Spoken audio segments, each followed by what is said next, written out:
Buongiorno e bentrovati alla nuova puntata di Sveglia a Trieste, come sempre la rassegna stampa, i collegamenti con la polizia locale per avere le ultime anche su traffico e viabilità, daremo uno sguardo alle previsioni del tempo, poi alle 8 inizierà la parte con ospite, prima l'assessore comunale alla cultura Giorgio Rossi, poi dalle 9 alle 10 Carlo De Donato del Partito Democratico. Come sapete domani si vota per il referendum, oggi giornata di silenzio elettorale, quindi ovviamente non parleremo più della consultazione, ma ci occuperemo d'altro.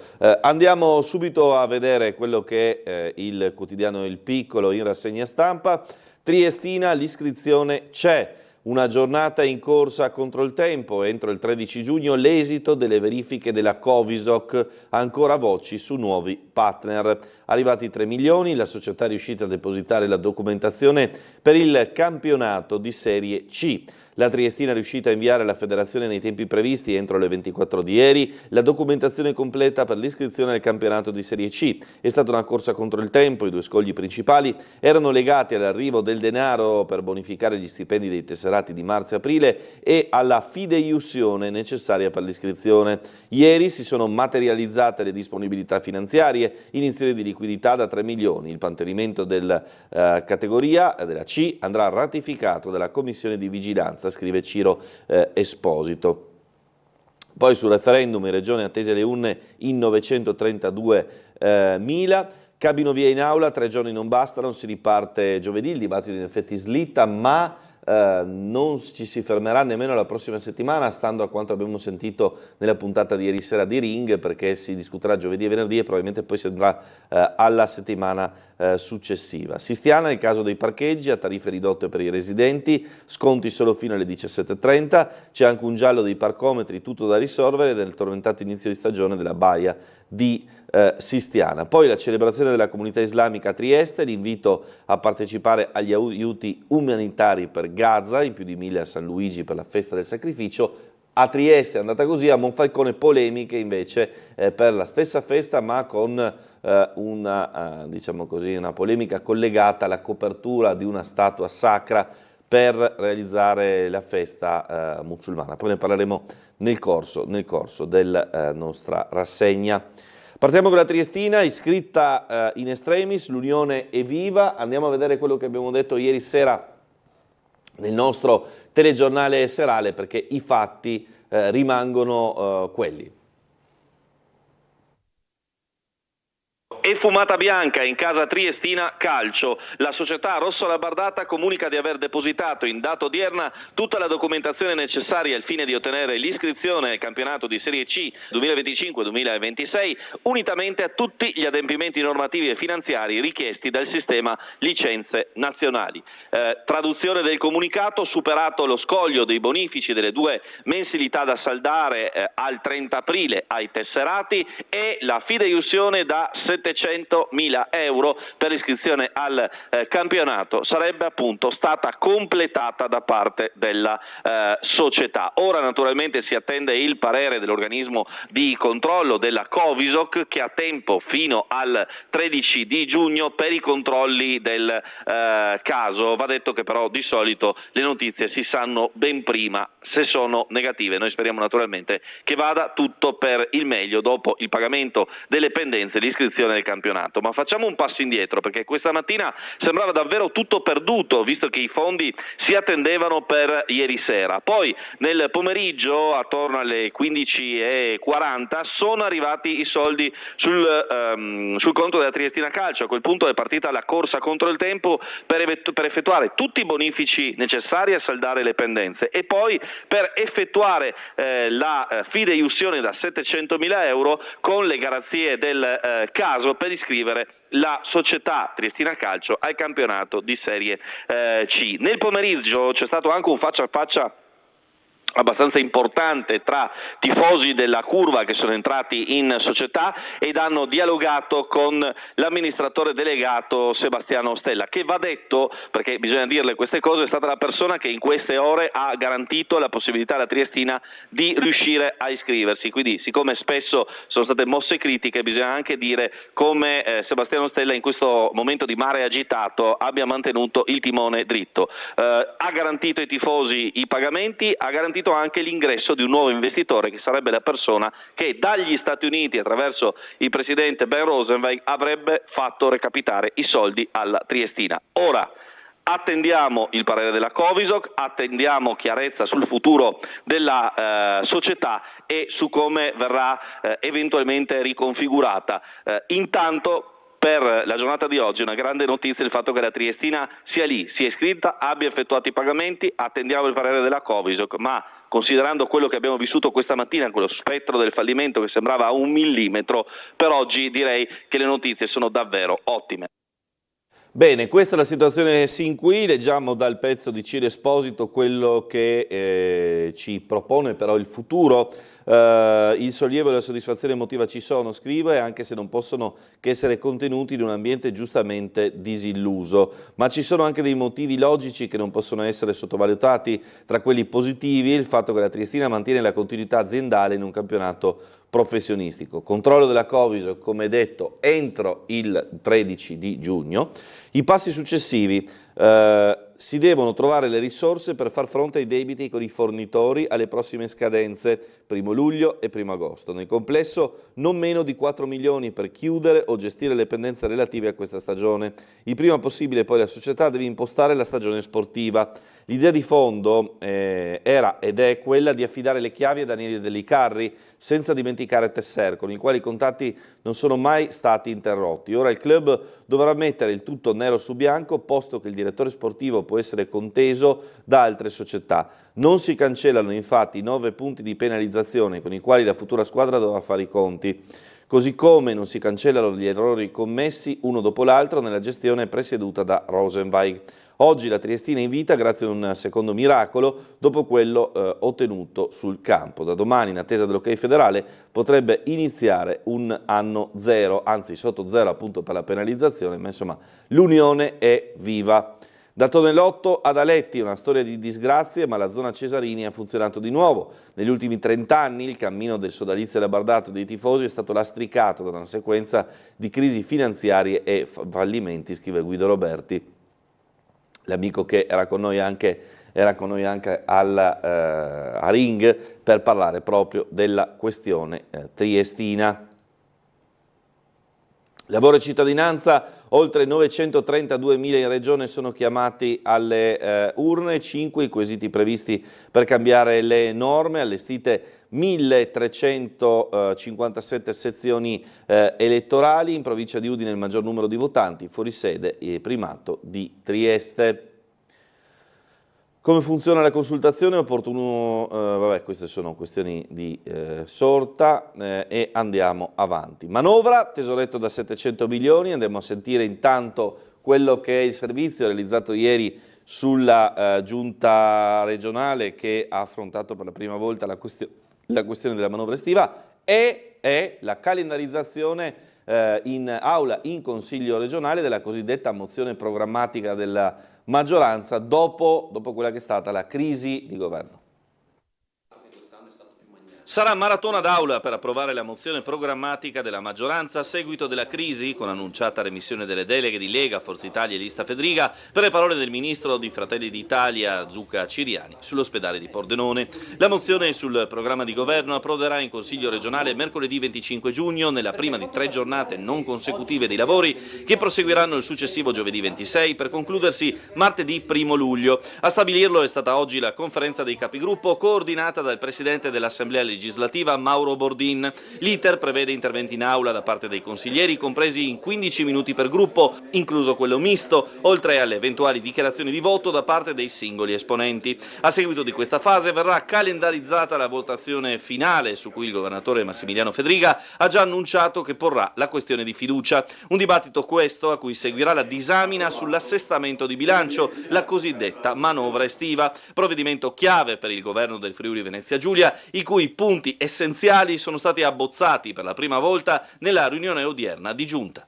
Sarà un assestamento di bilancio importante perché andremo come sempre a dare linfa agli investimenti, come è per natura questa manovra finanziaria, e all'interno delle manovre consolidate daremo particolare attenzione all'accesso al credito sia per imprese classiche che agricole, visto il grande tiraggio di fondi sul territorio di questi anni che appunto ci ha permesso di dimostrare come si fanno investimenti laddove la Regione riesce a garantire dei tassi di interesse agevolato o sostanzialmente azzerato a vantaggio degli imprenditori stessi, volano quindi per lo sviluppo del territorio. Abbiamo destinato importanti riflessioni anche alla concertazione, al sistema degli enti locali, al funzionamento dell'EDR per le manutenzioni straordinarie su tutto il territorio regionale, e poi abbiamo anche destinato importanti ragionamenti sulla riqualificazione energetica degli edifici anche a vantaggio delle imprese. A questo aggiungiamo elementi di attrattività per il territorio regionale, in particolare per quanto attiene le professioni sanitarie, e una grande opera che sarà oggetto di completamento di finanziamento che è la tangenziale sud. Bene, allora si parla di una manovra da 700 milioni.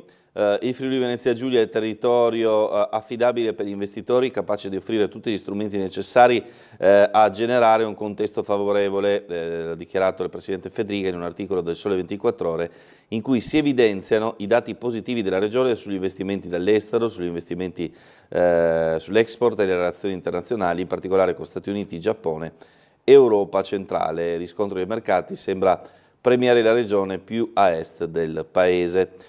Bonus pensioni, non mancheranno novità in assestamento, ha fatto sapere l'assessore al lavoro Rosolen. Il tema è il bonus per i pensionati a basso reddito che la Regione ha attivato nella manovra estiva di un anno fa. Verosimile che a fronte di una platea di beneficiari più bassa del previsto vengano ritoccati l'importo una tantum di 350 euro e le soglie d'accesso ISEE pari e inferiore a 15.000 euro. La scelta è tra aumentare i beneficiari o il contributo versato. L'assessore Zilli, riflessioni anche sulla concertazione degli enti locali e di decentramento. Via libera anche il piano sicurezza, di cui avevamo già parlato, i 7 milioni per fondi anche alle polizie locali, e poi appunto la mozione di fiducia che slitta a fine giugno con approvazione in 1° luglio. Gaza, partiti divisi anche le piazze, a Milano bandiere dei due stati, al Teatro Parenti insieme le bandiere di Palestina e Israele, con Renzi, Calenda e più Europa e alcuni riformisti del PD. Trump tiene il broncio, Musk mi vuole parlare, io non ci penso proprio, per il Presidente quel poveraccio ha un problema, è completamente impazzito, salta la telefonata annunciata, Mr. Tesla perde 33 miliardi di dollari in borsa. Intanto rappresaglia Russia contro l'Ucraina, Mosca agli Stati Uniti, qui non è un gioco, la rappresaglia annunciata da Mosca è scattata nella notte fra giovedì e venerdì, una pioggia di oltre 400 droni e 45 missili si è abbattuta su Kiev e altre 8 regioni ucraine, comprese quelle occidentali più lontane dal fronte.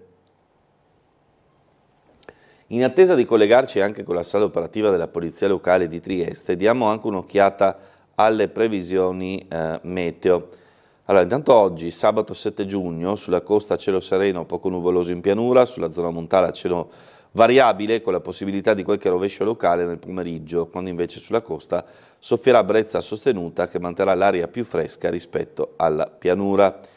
Minime in pianura tra le 14 e i 17 gradi, massime tra i 26 e i 29, sulla costa 18-21, 24-26, quindi comunque temperature calde estive. Domenica 8 giugno, temporali nella zona della montagna, al mattino su pianura e costa cielo poco nuvoloso, variabile sui monti con la possibilità di qualche pioggia dal pomeriggio, sui monti cielo in prevalenza nuvoloso con temporali sparsi che verso sera potranno interessare anche la pianura, sulla costa nel pomeriggio soffierà vento da sud-sud-ovest moderato, in tarda serata temporali che potranno arrivare appunto anche sulla zona costiera, questo per domenica 8 giugno con temperature sovrapponibili a quelle odierne. Da lunedì, come vedete invece, arriva la bora, cielo un poco nuvoloso variabile, temperature in calo. Torniamo al quotidiano Il Piccolo con le altre notizie. Geo Adriatico a Trieste accende il dibattito su politica, scienza, diplomazia e clima. Dal 12 al 15 giugno il simposio internazionale promosso da Vitale Onlus in collaborazione con l'università, gli enti di ricerca e le istituzioni. Tra i temi l'integrazione dell'area balcanica, i dazi e il corridoio delle Indie orientali. L'omicida delle escort ha aggredito in cella un cugino di una delle donne uccise, gli ha lanciato olio bollente addosso e la procura di Prato sospetta altre vittime.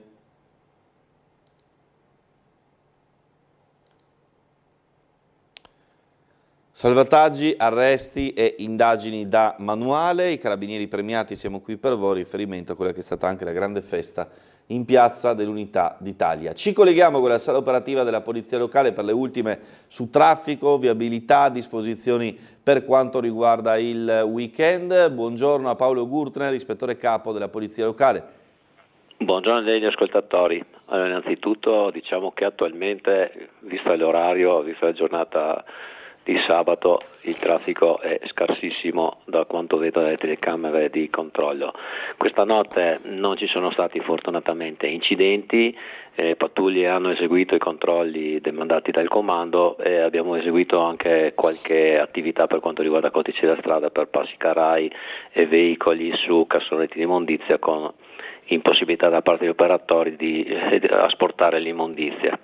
Per quanto riguarda la giornata odierna, ricordo che la sosta è inibita sulle rive fino al giorno 11 per l'attracco delle navi.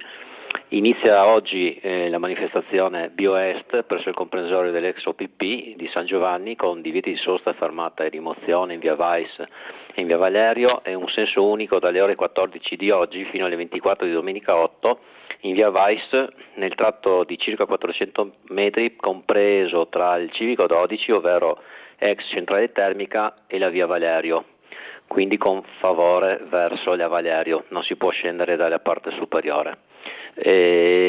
Quest'oggi anche in Rotone del Boschetto, il sabato ecologico, e anche là divieti di sosta per la manifestazione, quindi rimozione, attenzione chi abita in zona. Per domani non ho letto nulla di particolare e direi che per oggi potrei restituire le linee e salutare tutti. Benissimo, grazie a Paolo Gurtner per le informazioni. Andiamo avanti, Trieste, Istria in aliscafo, tutti gli orari dal 26, collegamenti con Pirano, Parenzo, Rovigno e Lussinpiccolo. Sono 180 i posti a bordo del monocarena Sofia M. Ritorna dopo un anno appunto il collegamento. Allora, si può trasportare anche la bicicletta. Tempi di percorrenza a partire da 40 minuti per Pirano.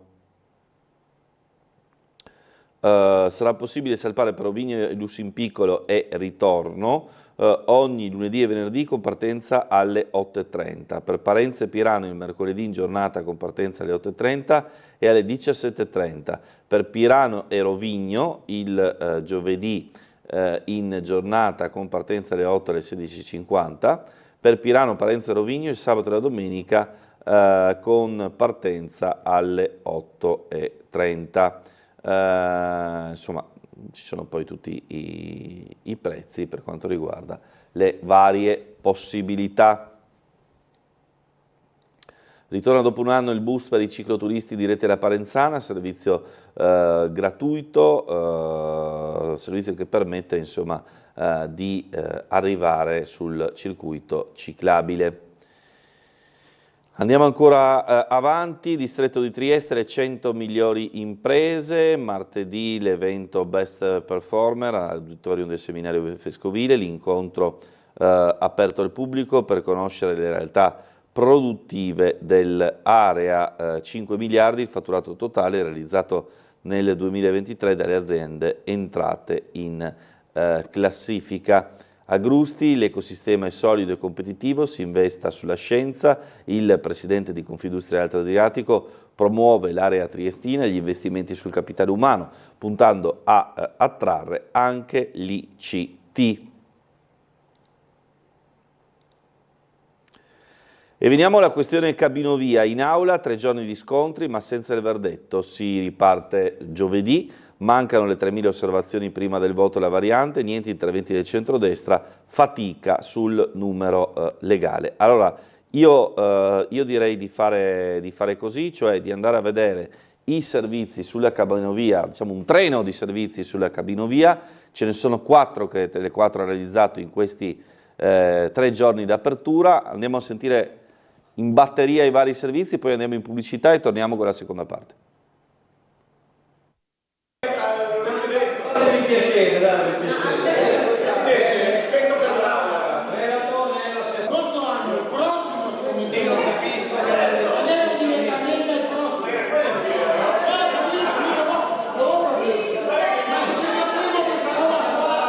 Parte in un clima incandescente la maratona in Consiglio Comunale sulla variante al piano regolatore accesso nord per il tratto di cabinovia che secondo il progetto dovrebbe sorvolare il Bosco Bovedo. Le scintille si sono accese immediatamente, ancor prima di entrare nel vivo della discussione, già su questioni procedurali. Iniziata con circa mezz'ora di ritardo, la prima delle 3 sedute straordinarie previste ha approvato le modalità di discussione proposte dal Presidente Panteca in un clima assai litigioso.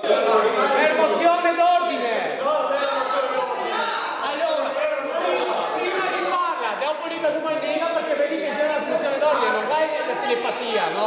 Ma dai, iniziamo, adesso lo facciamo qua.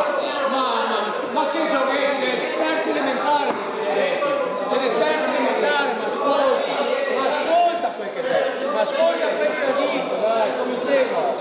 Presenti tra il pubblico alcuni esponenti dei comitati che si oppongono all'opera definita inutile, impattante e dannosa, che seguiranno l'intero iter alternando la loro presenza in aula. Sono oltre 3.000 le osservazioni e opposizioni presentate dai cittadini, circa 260 gli emendamenti delle opposizioni. Se il buongiorno si vede dal mattino, la discussione non sarà tranquilla e probabilmente non basteranno i 3 giorni programmati per l'approvazione della variante. Le opposizioni faranno il loro mestiere, faranno di tutto per bloccarci. Io credo che sia una grande opportunità per la mia città. Lo dicono i cittadini, quando cammino per la città dovresti vedere cosa mi dicono i cittadini. Mi aspetto grandi problemi da parte della sinistra, insomma questa è la realtà, per cui andremo avanti giorni, senti urlano come pazzi, fa parte del gioco della politica, insomma. Ma noi siamo qui a far sentire la voce di chi è fuori e ci ha fermato venendo anche in Consiglio chiedendoci di dar voce davvero a una contrarietà e li terremo fermi qui spiegando le buone ragioni di chi sa che l'Ovovia è una follia, che l'Ovovia in una città di Bora è qualcosa che non si può e non si deve fare, che è un dramma ecologico ed è uno spreco economico e abbiamo la speranza che forse qualcuno ci ascolti, che alla fine ritirino la delibera. Ma è una delibera oggettivamente complessa perché recepisce 3.000 e oltre osservazioni che quindi andranno trattate, hanno già il parere degli uffici competenti.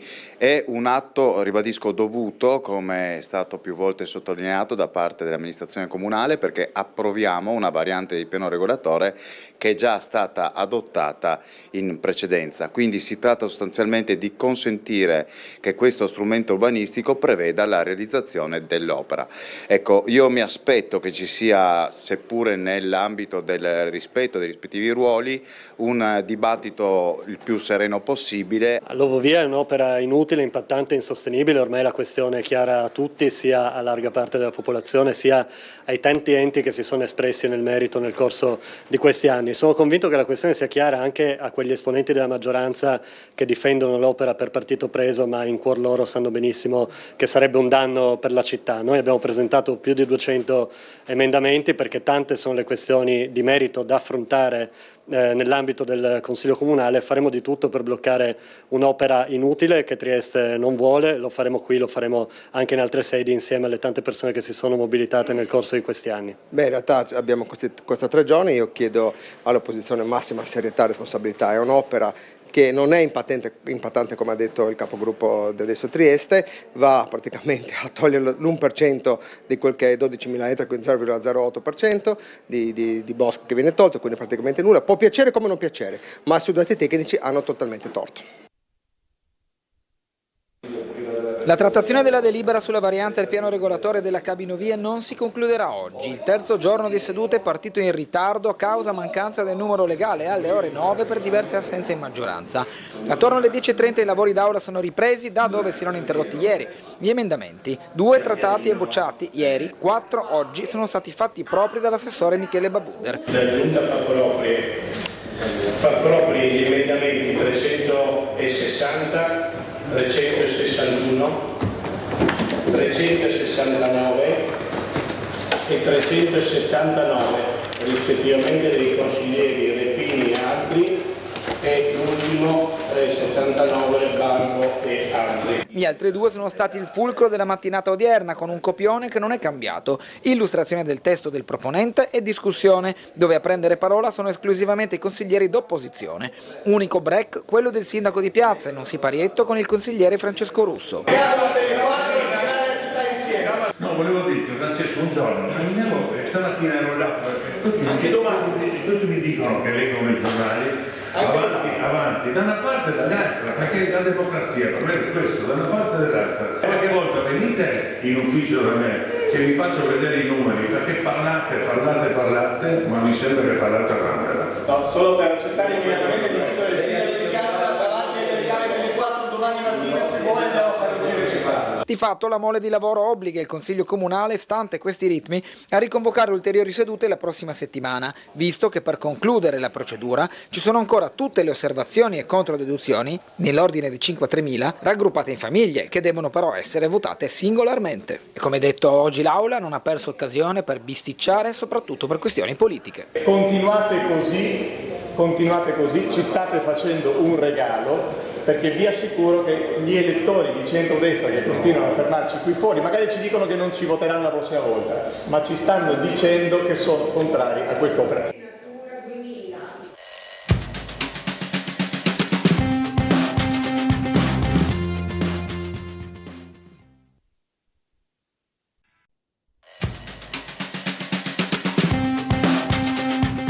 Bentrovati ancora a Sveglia Trieste, proseguiamo con le altre notizie. Conan fiuta coca e hashish tra Aiuole e Intercapedini. In un mese di attività del pastore belga che sta utilizzando la Polizia Locale di Trieste, sono stati 22 i controlli dell'unità cinofila della Polizia Locale. De Gavardo, l'assessore prevenzione e contrasto allo spaccio anche a tutela dei giovani. Abbiamo realizzato tra l'altro una mattinata insieme proprio a Conan che vi avevamo proposto a Sveglia Trieste.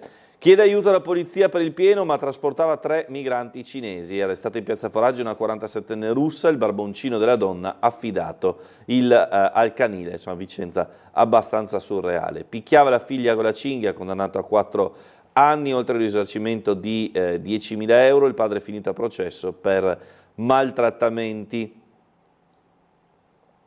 Patatine, dadi falsi, maxi sequestro in porto, l'operazione di agenzia delle dogane e di Guardia di Finanza. Andiamo a sentire il servizio sequestro dadi e patatine contraffatti, anche perché si tratta insomma di qualcosa di un po' singolare rispetto a quelli che sono i normali sequestri di cui vi parliamo circa l'attività delle Fiamme Gialle. Questo ancora una volta in porto da 3 camion in arrivo dalla Turchia. 1.164 confezioni di patatine e 216.000 dadi da cucina, risultati contraffatti, sono stati sequestrati dai finanzieri del comando provinciale e dai funzionari dell'Agenzia delle Dogane dei Monopoli nel porto di Trieste. Entrambe le tipologie di prodotti, marchiati con griff simbolo di entrambi i settori, Leis e Maggi, erano state caricate a bordo di 2 trailer, l'uno diretto in Germania, l'altro nel Regno Unito, sbarcati da altrettanti traghetti Ro-Ro provenienti dal porto turco di Mersin. Se il sequestro di patatine rappresenta una novità, quello dei dadi richiama alla memoria 2 distinti interventi operati nel corso del 2023 dallo stesso reparto, quando ne furono sequestrati quasi 500.000 pezzi destinati almeno documentalmente al mercato tedesco. Così come allora, anche in questa circostanza, le perizie tecniche appositamente richieste ai rispettivi titolari dei marchi ne hanno certificato l'avvenuta contraffazione, ovvero uno sfruttamento indebito della loro notorietà. Il contrasto alle frodi doganali, sottolineano le Fiamme Gialle, è fondamentale per preservare le risorse del bilancio dell'Unione Europea e dello Stato, per salvaguardare gli operatori economici onesti dalla concorrenza sleale di quelle imprese che introducono nel mercato prodotti a prezzi inferiori e per tutelare i cittadini dall'ingresso di merci di dubbia natura e provenienza.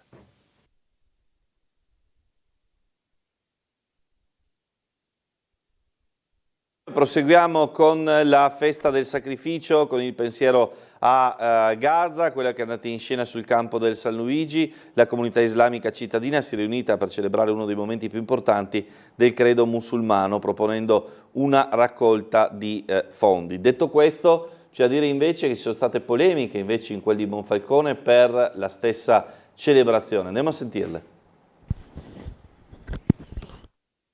Sta suscitando ampio dibattito la decisione di concedere spazi parrocchiali alla comunità musulmana per la celebrazione della festa del sacrificio nei comuni di Monfalcone e Staranzano, in provincia di Gorizia. A innescare le polemiche non è solo l'utilizzo dei campi sportivi e delle parrocchie da parte dei fedeli islamici, ma soprattutto una fotografia che mostra una statua di Cristo coperta da un telo durante l'evento religioso. La vicenda si inserisce in un contesto già segnato da sensibilità contrapposte.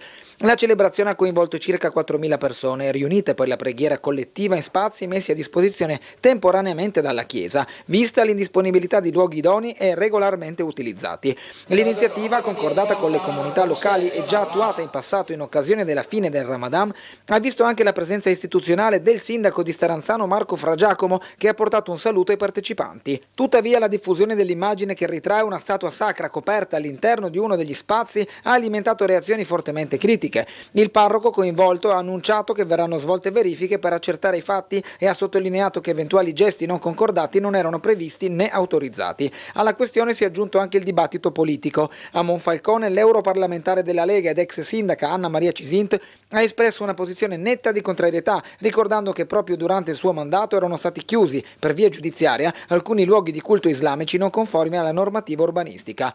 Inaccettabile. Siamo nell'area che questa mattina è stata occupata da 4.000 islamici per la festa del sacrificio, quella festa tribale dove si sgozzano anche i capretti. Qui sono accadute delle cose gravissime. Prima di tutto siamo in un'area che confina con la chiesa della Beata Vergine Marcelliana, una chiesa importantissima per il nostro territorio. Questa mattina in 4.000 sono entrati a pregare e prima di iniziare, verso le 6, hanno anche coperto la statua di Gesù. L'hanno coperta, ovviamente ho le foto, e per fortuna, e perché siamo un popolo che comunque ha una bella spina dorsale, una dignità, un cittadino monfalconese era presente e ha preteso che quella statua venisse riscoperta. Io penso che così non si possa andare avanti. Ho intenzione di scrivere e di capire fino in fondo che cosa davvero sta succedendo e dove vogliamo andare. Queste le parole di Anna Maria Cisint, che insomma sapete tutti, già sindaco di Monfalcone, europarlamentare della Lega. Poi ieri era anche l'ultimo giorno di scuola, tra feste e fotoricordo, le classi organizzano i viaggi estivi all'estero, Spagna, Grecia e Croazia sono le destinazioni preferite. L'esame di Stato al via il 18 giugno con la prova di italiano. Il nostro Umberto Bosazzi insieme ad Enzo Iannacone si è divertito a seguire una festa, diciamo così, di fine anno scolastico di alcune classi quinte. Soltanto il suono di un canto proveniente dall'interno dell'edificio suggeriva stamani a chi transitasse lungo via Mameli che il liceo Galilei celebrava l'ultimo giorno di scuola. Magari poi, suonata l'ultima campanella, più di uno sfogo ci sarà stato, ma tutto controllato. E così oggi è successo anche in altre scuole cittadine. Niente più gavettoni dunque, resta la cena di maturità per le superiori, già celebrata, ma si affacciano riti altrettanto sentiti, soprattutto per i ragazzi delle quinte, in attesa di imbarcarsi fra un paio di settimane per il tragitto conclusivo, quell'esame di maturità, che è il caso di dirlo, mutatis mutandis, resta sempre uno scoglio. È un ultimo piccolo passo, diciamo, a coronamento di un percorso di 5 anni e speriamo bene. Io sono ottimista, penso anche i miei compagni. Si chiude praticamente tutto quello su cui era basata la nostra realtà, quello su cui abbiamo fondato i nostri principi per 5 anni di fila, che crollano l'ultimo giorno. Riti, come dire, gestiti dagli istituti a consolidare il rapporto fra gli studenti e la propria scuola. Al Galilei, nei corridoi e soprattutto in palestra, i segnali che sì, oggi è stato un giorno speciale. Un torneo di pallavolo a turno catapulta gli studenti dalle altre aule in un clima rilassato. Quelli degli ultimi anni sulla maglietta hanno le firme degli insegnanti e dei propri compagni, ma non solo. Un ciclo si chiude o va a chiudersi, con la consapevolezza, per ora latente, ma che andrà consolidandosi negli anni, che come disse una volta Claudio Magris, parafrasando Flaubert, questi sono stati i migliori anni della loro vita. È una maglietta che porterò nel cuore, credo che la appenderò pure in camera. Ci sono tutte le firme dei miei migliori amici durante questi splendidi 5 anni e anche tutti i professori che mi hanno supportato durante questo ciclo. Tu non hai le firme, com'è? Purtroppo non ho le firme perché la nostra classe è stata un po' disorganizzata e non siamo riusciti a preparare le magliette in tempo. Oggi sono sembrati veramente 5 anni velocissimi, noi tra Covid, mascherine siamo stati anche un po' penalizzati nel tutto, però sì, a rivederli oggi e a ripensarci sono 5 anni passati proprio in un battito di ciglia. Tornando indietro 5 anni fa risceglierei il Galilei, mi ha arricchito culturalmente e anche mi ha formato per il futuro. Io concordo con lui anche perché buonissima istruzione alla fine per quello che io andrò a fare. Poi gli amici non ne mancano, le persone le conosci e quando ci passi 5 anni diventano comunque persone speciali. Bene, questo è insomma un po' il report delle classi, di alcune delle classi quinte delle scuole superiori che poi gli rivolgiamo il nostro in bocca al lupo, affronteranno l'esame di maturità. Corsi, concerti, teatro e anche un'osteria, così rinasce la vecchia Casa del Popolo in via di Peco, decolla Officine Sociali di Borgo San Sergio, coniugherà inclusione sociale e attività per tutto il rione. Questa è la nuova struttura.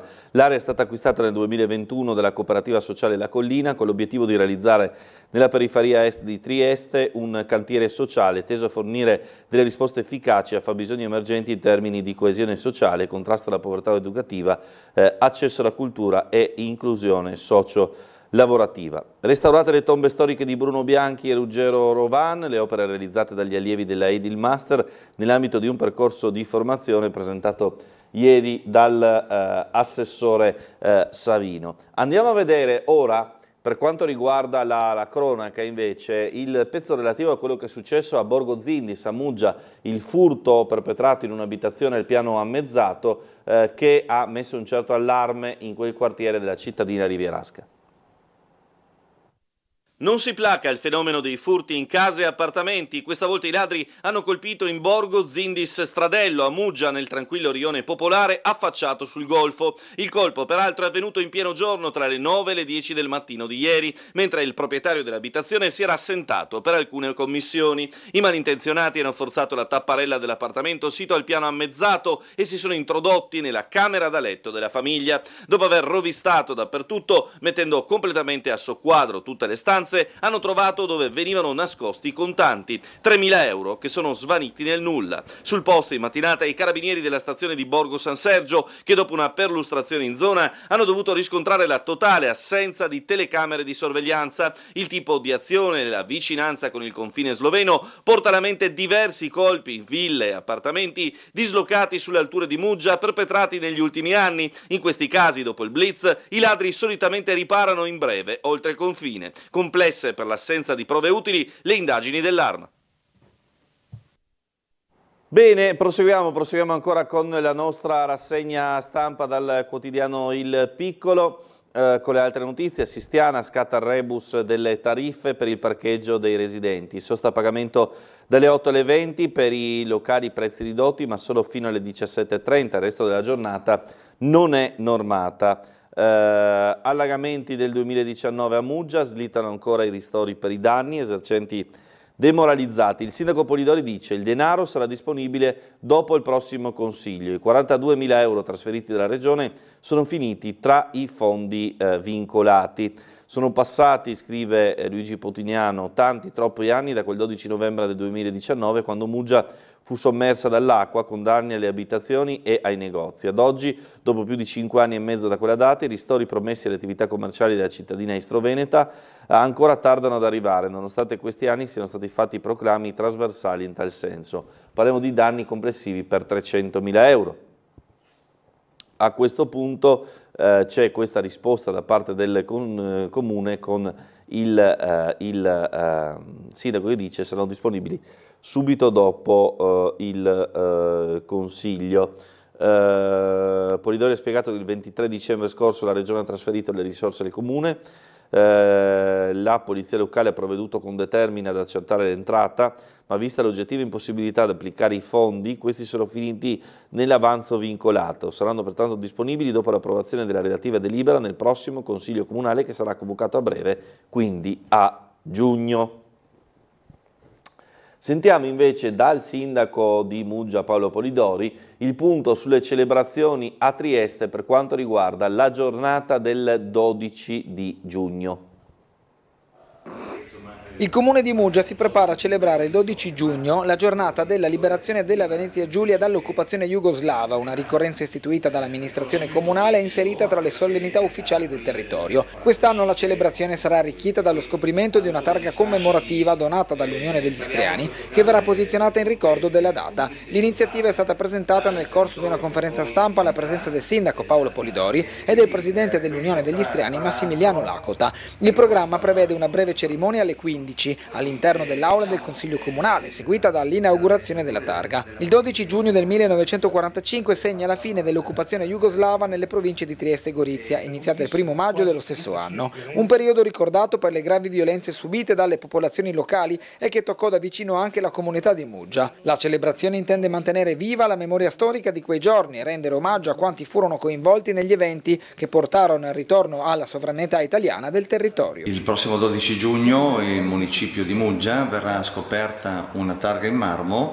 per ricordare la partenza dei soldati comunisti jugoslavi che dopo gli accordi di Belgrado del 9 giugno del 1945 abbandonarono definitivamente quella che poi sarebbe diventata la zona A del TLT e quindi sia da Trieste e anche da Muggia questo rappresenta di fatto e oggettivamente la fine della Seconda Guerra Mondiale per queste terre. Ringrazio pertanto in maniera molto sentita l'Unione degli Istriani che ha voluto proporre e donare questa targa e ovviamente questo con il loro prezioso contributo è molto significativo anche perché questo è il primo monumento che ricorda questi tragici eventi e quindi dà completezza, come dicevo, alla storia delle nostre terre. Bene, andiamo alla pagina di cultura. Venezia chiama Trieste, formiamo una rete dei teatri dell'Alto Adriatico, il progetto del presidente dello Stabile del Veneto insignito del premio Enriquez. Il Friuli Venezia Giulia partecipi, noi ci teniamo. Sorride, spiega che no, non se l'aspettava, sarà che ovunque vada poi il resto minoranza, passione, una certa idea di militanza rinviano ad ascoltarlo, un impegno che viene da lontano, ma Giampiero Beltotto non sembra un sentimentale, gli interessa il futuro. Da presidente del Teatro Stabile appunto lancia, del Teatro Stabile del Veneto lancia questo appello ai teatri triestini. Andiamo avanti con le pagine sportive. Matjasic, appello a Trieste, numero 1 dei biancorossi. Non mi tiri indietro, ma non posso fare tutto quanto da solo, gli imprenditori si facciano avanti. Purtroppo il refrain che ritorna, perché ogni qualvolta anche arriva una società che insomma, si impegna anche per raggiungere un livello importante dal punto di vista sportivo a Trieste, poi però molto spesso quando ci sono gli investitori di base non arrivano gli sponsor. E quindi il Presidente fa questo discorso e poi anche nell'intervista che abbiamo mandato in onda ieri sera e che avete visto nel corso del nostro telegiornale parla del futuro, del budget e del mercato. Stiamo preparando il nostro budget adesso per il prossimo anno e speriamo che il nostro budget è sufficiente per essere competitivi nella nostra Lega e anche nel campionato europeo. Adesso stiamo valutando le nostre opzioni per giocare in un campionato europeo il prossimo anno. L'obiettivo Basketball Champions League in testa ai pensieri del presidente della Pallacanestro Trieste, Paul Matjasic, intercettato a Treviso in occasione del Sport Business Forum. La partecipazione alla Coppa è evidentemente la chiave di volta per la prossima stagione e probabilmente anche per la chiusura dell'accordo con il main sponsor. Intanto però, come ovvio di questi tempi, impazza il mercato, dal lavoro su quello statunitense utile a rimpiazzare Denzel Valentine, ma anche a portare più muscolarità sia sul perimetro che sotto le plance, così come come quello Made in Italy, dove i nomi di Tonut, difficilissimo per il Monte Ingaggi, e di Caruso sono sulla bocca di tutti. Stiamo valutando anche il mercato dall'esterno, è ovvio anche il mercato qui in Italia, ci sono tanti giocatori che sono forti, si possono aiutarci.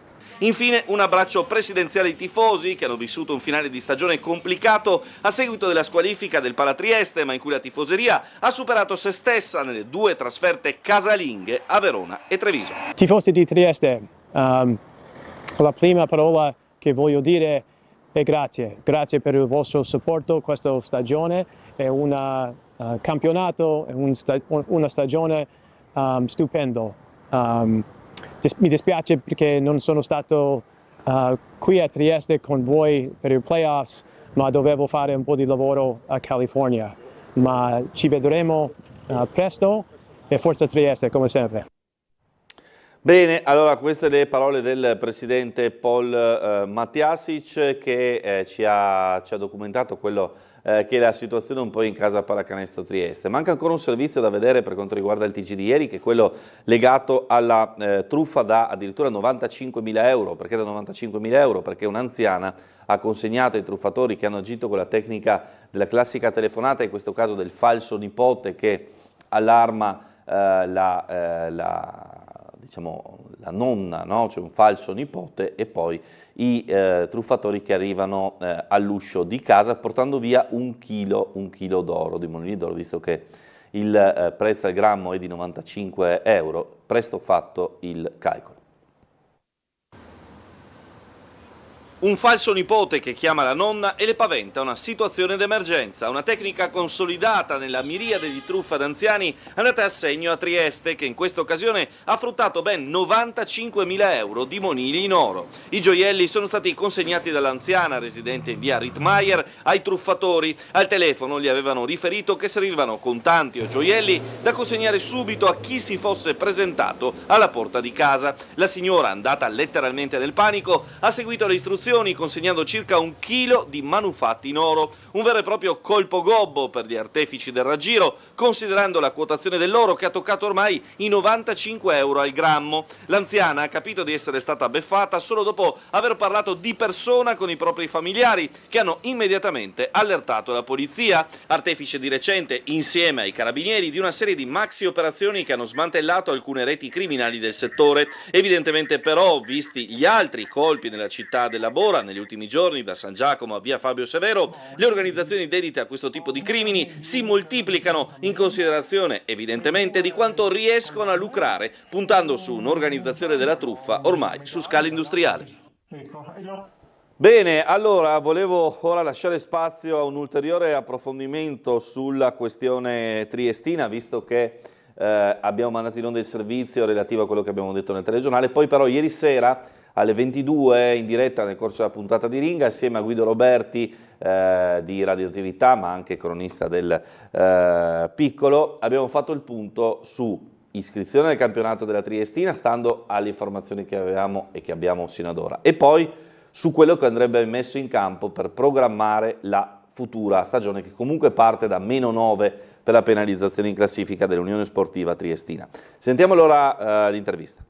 Guido Roberti di Radioattività e del quotidiano Il Piccolo con me. Guido, abbiamo vissuto una giornata che ha avuto dei cambiamenti di fronte clamorosi. Stamattina eravamo quasi falliti, questa sera siamo iscritti, o comunque quasi iscritti, nel senso che tutto è stato fatto, ma abbiamo mantenuto il punto di domanda sul è veramente fatta, perché a questo punto aspettiamo che i controlli. Assolutamente, ormai dobbiamo mettere l'interrogativo veramente su ogni affermazione attorno alla Triestina, perché credo che una giornata convulsa come quella odierna e come tutte le giornate scorse la ricorderemo a lungo anche perché, concludevi bene il servizio poco fa, eravamo veramente a così, dal fallimento, dall'opzione della mancata iscrizione e dal vedere infrangersi per la 4ª volta nella storia, negli ultimi 30 anni, la Triestina, vituperata troppe volte e sembra salvata in extremis, come ad esempio nel 2022, quando ricorderai dopo la morte di Biasin, in pochissime ore Mauro Milanese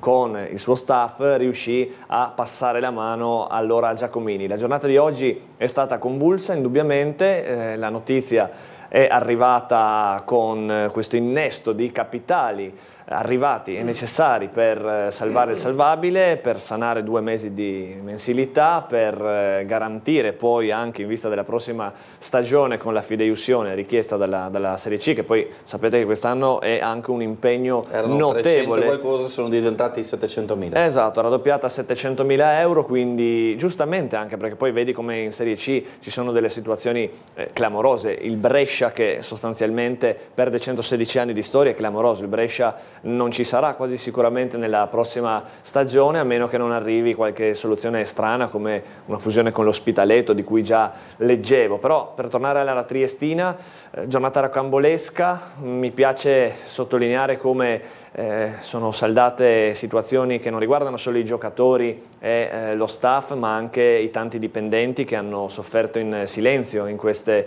settimane, in questi mesi, perché poi c'è gente, ci sono persone valorose, perché hanno tenuto veramente la barra dritta nonostante appunto l'assenza dello stipendio per mesi, hanno resistito, non ci sono stati casi clamorosi di dimissioni nonostante questa situazione, quindi vuol dire che anche tra di loro lavoravano bene assieme e hanno avuto questo anche perché ricordiamo, ci sono i giocatori, ci sono i magazzinieri, ci sono i dipendenti, ci sono i fornitori, era tutto il sistema Triestina, certo, che non vedeva un euro a seguito, certo, di questa situazione. Certo. Ora ci sono 2 aspetti: il primo, che i denari necessari a chiudere l'annualità non si fermano a questi, nel senso che servono ancora 1.600.000 euro circa tra luglio e agosto per sanare, per chiudere gli stipendi, diciamo così, delle ultime mensilità. E poi c'è da programmare il futuro, c'è da capire se si riesce a ricoinvolgere la coppiata dell'Icari Tesser pronti via, che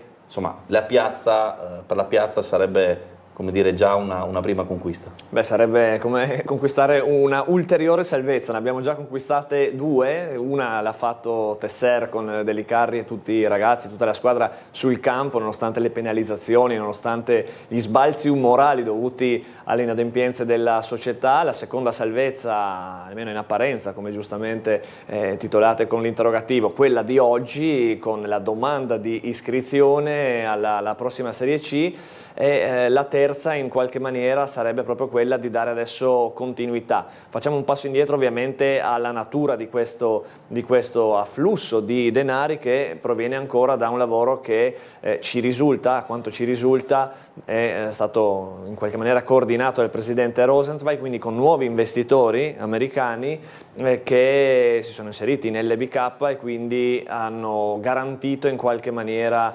questa continuità. Quindi i soldi che arrivano da lì, con il coordinamento necessario, fondamentale, salvifico direi quasi, anzi sicuramente di Sebastiano Stella. Io credo sia fondamentale anche in qualche maniera riabilitare, se ve ne fosse bisogno, la posizione di Sebastiano Stella, che è stato in passato anche duramente criticato, ma ha tenuto veramente la regia autentica di tutte le operazioni in sede, è stato un punto di riferimento, da quel che so, anche per tanti dipendenti e collaboratori, ed è riuscito a operare in condizioni difficilissime fino a queste ultime ore. Come dicevi tu, però c'è anche da programmare, perché ovviamente ci sono ancora tutta una serie di debiti da sanare, c'è da chiudere formalmente la stagione con ancora delle mensilità e oltre a tamponare le varie situazioni di debito che ha questa società, possono essere campi, possono essere fornitori, ci sarà anche da stabilire un budget per la prossima stagione. Che parte da -9. Che parte da -9, quindi altro Everest da scalare. Io credo che da questo punto di vista, ovvio che sarebbe veramente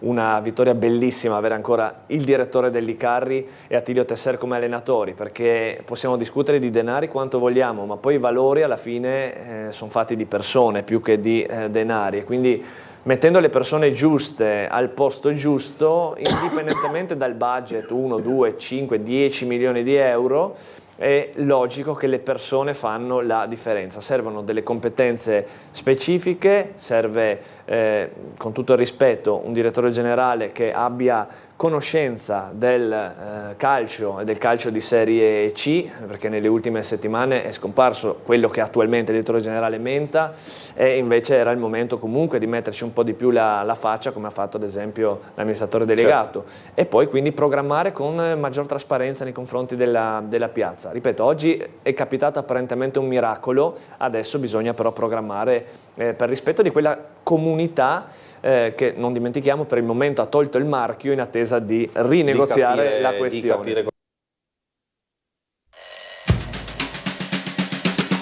Guido Roberti di Radioattività e del quotidiano.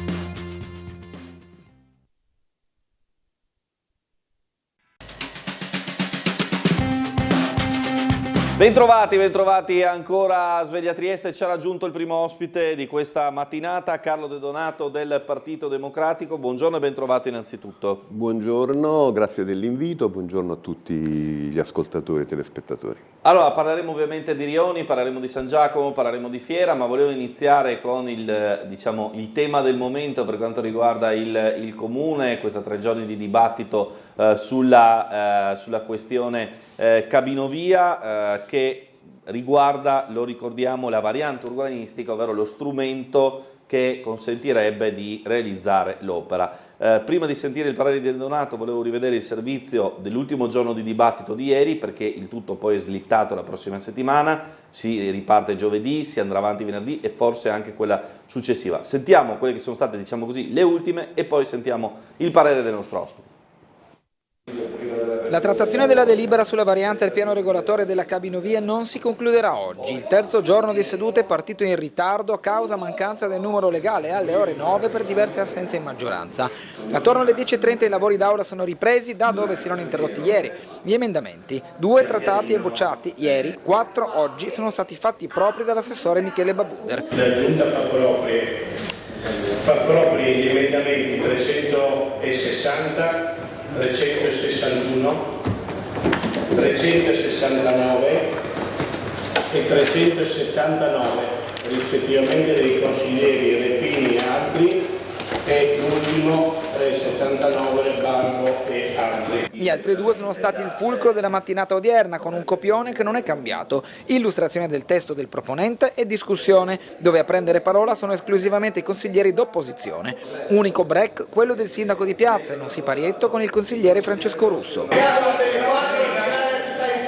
No, volevo dire, Francesco, un giorno camminavo e stamattina ero là, anche domani tutti mi dicono che leggono i giornali avanti, da una parte e dall'altra, perché la democrazia per me è questo, da una parte e dall'altra. Qualche volta venite in ufficio da me che vi faccio vedere i numeri, perché parlate, ma mi sembra che parlate a randela. No, solo per accettare immediatamente l'invito del sindaco di piazza davanti alle telecamere delle 4 domani mattina, se vuole andiamo a fare un giro separato. Di fatto la mole di lavoro obbliga il Consiglio Comunale, stante questi ritmi, a riconvocare ulteriori sedute la prossima settimana, visto che per concludere la procedura ci sono ancora tutte le osservazioni e controdeduzioni, nell'ordine di 5 a 3.000, raggruppate in famiglie, che devono però essere votate singolarmente. E come detto, oggi l'Aula non ha perso occasione per bisticciare, soprattutto per questioni politiche. Continuate così, ci state facendo un regalo, perché vi assicuro che gli elettori di centrodestra che continuano a fermarci qui fuori, magari ci dicono che non ci voteranno la prossima volta, ma ci stanno dicendo che sono contrari a quest'opera. Allora, direi più politica che tema in sé, però insomma gli animi si sono scaldati. Dai. Sì. Beh, è chiaro che in Consiglio Comunale, soprattutto in una discussione come quella sulla delibera, la variante a piano regolatore, il tema è molto tecnico e meno politico, però quello che secondo me risalta evidente è che c'è quasi una diffidenza della maggioranza a difendere quest'opera, no? Non parlano, non spiegano i motivi per cui tutto questo percorso che stanno imponendo alla città di Trieste debba essere fatto, quali sono i motivi perché ritengono che questa via sia così importante per lo sviluppo della città. Noi sappiamo perfettamente invece che questa è un'opera che ha grossi elementi di criticità per quanto riguarda l'impatto ambientale, la insostenibilità economica e molto probabilmente anche la difficoltà di funzionamento nella città della Bora, insomma. Però credo che quello che mi dispiace è che i cittadini non riescano poi a cogliere la discussione sulle vere questioni, perché poi è chiaro, in una situazione come questa, in cui alla fine si va avanti con decisioni sui regolamenti, forzature sull'applicazione dei regolamenti, la discussione, il fatto non è si deve fare un'opera che ha valenze o non ha valenze. La discussione in questo momento verte su come si trattano le osservazioni dei cittadini, in che misura si entra nel merito di queste osservazioni, anche perché, e qui noi, in particolare come sa, io vengo da Rione, da San Giacomo, insomma il mio luogo di attività è San Giacomo, il precedente del Pavan è stato un precedente molto grave. Il fatto che si sia approvata la variante del piano regolatore, fra l'altro una variante ad opera, che è una cosa che normalmente nell'urbanistica non si fa. Normalmente le grandi opere sono previste nel piano urbanistico, poi si possono fare ma addirittura arrivare a fare una variante al piano regolatore per forzare la mano su quelle che sono le condizioni urbanistiche in termini di volumetria, copertura e via dicendo, sono delle forzature, normalmente non si fanno. Ma lì oltretutto è stata fatta questa forzatura di non leggere le osservazioni dei cittadini, non metterle a disposizione dei consiglieri comunali, sostanzialmente non parlarne. Io l'ho detto più di occasione anche qui da voi, io sono uno di quei cittadini che ha fatto un'osservazione e che non ha avuto l'onore di sentirsi rispondere. Qual è la sua osservazione? Beh, c'era una serie di osservazioni. Ok, cioè, ho fatto un documento in cui ho messo insieme delle osservazioni e non ho avuto la fortuna di avere una risposta di quelle che sono le motivazioni per cui le mie osservazioni non potevano essere prese in considerazione. Chiaro. Ovviamente si continuerà, si andrà avanti anche la prossima settimana e probabilmente anche quella successiva, per arrivare poi a quella che insomma, a detta della maggioranza è un'approvazione scontata, però insomma bisogna comunque registrarla certo. In aula, insomma, no? Quindi bisogna arrivare alla attendere quel momento. Chiedo a De Donato invece, andando su San Giacomo, andando sui problemi dei rioni, per capire anche quelle che sono le sollecitazioni che arrivano in circoscrizione, quali sono in questo momento, diciamo, i nodi e le cose che segnalano di più i cittadini, così magari inneschiamo anche le chiamate da casa? All'ordine del giorno in questo momento c'è la questione dell'ex fiera. Fiera. L'ex fiera, come sappiamo, è rimasta ferma per tanti anni, ci sono stati tutta una serie di problemi sui quali non credo che sia il caso di mettersi a discutere qui, anche perché se no rischiamo di entrare anche noi nelle technicality che non interessano gli ascoltatori. Ma il tema vero dell'ex fiera è che, come sappiamo, da una parte c'è stata una modifica della destinazione d'uso che ha consentito al proprietario dell'immobile, che nel frattempo è cambiato, di realizzare, di avviare il percorso per realizzare un enorme centro commerciale. E a fianco a questo c'è l'impegno da parte sempre della proprietà di realizzare una serie di opere di urbanizzazione che riguardano la viabilità, riguardano i giardini e soprattutto la riqualificazione di Piazzale De Gasperi. Sì.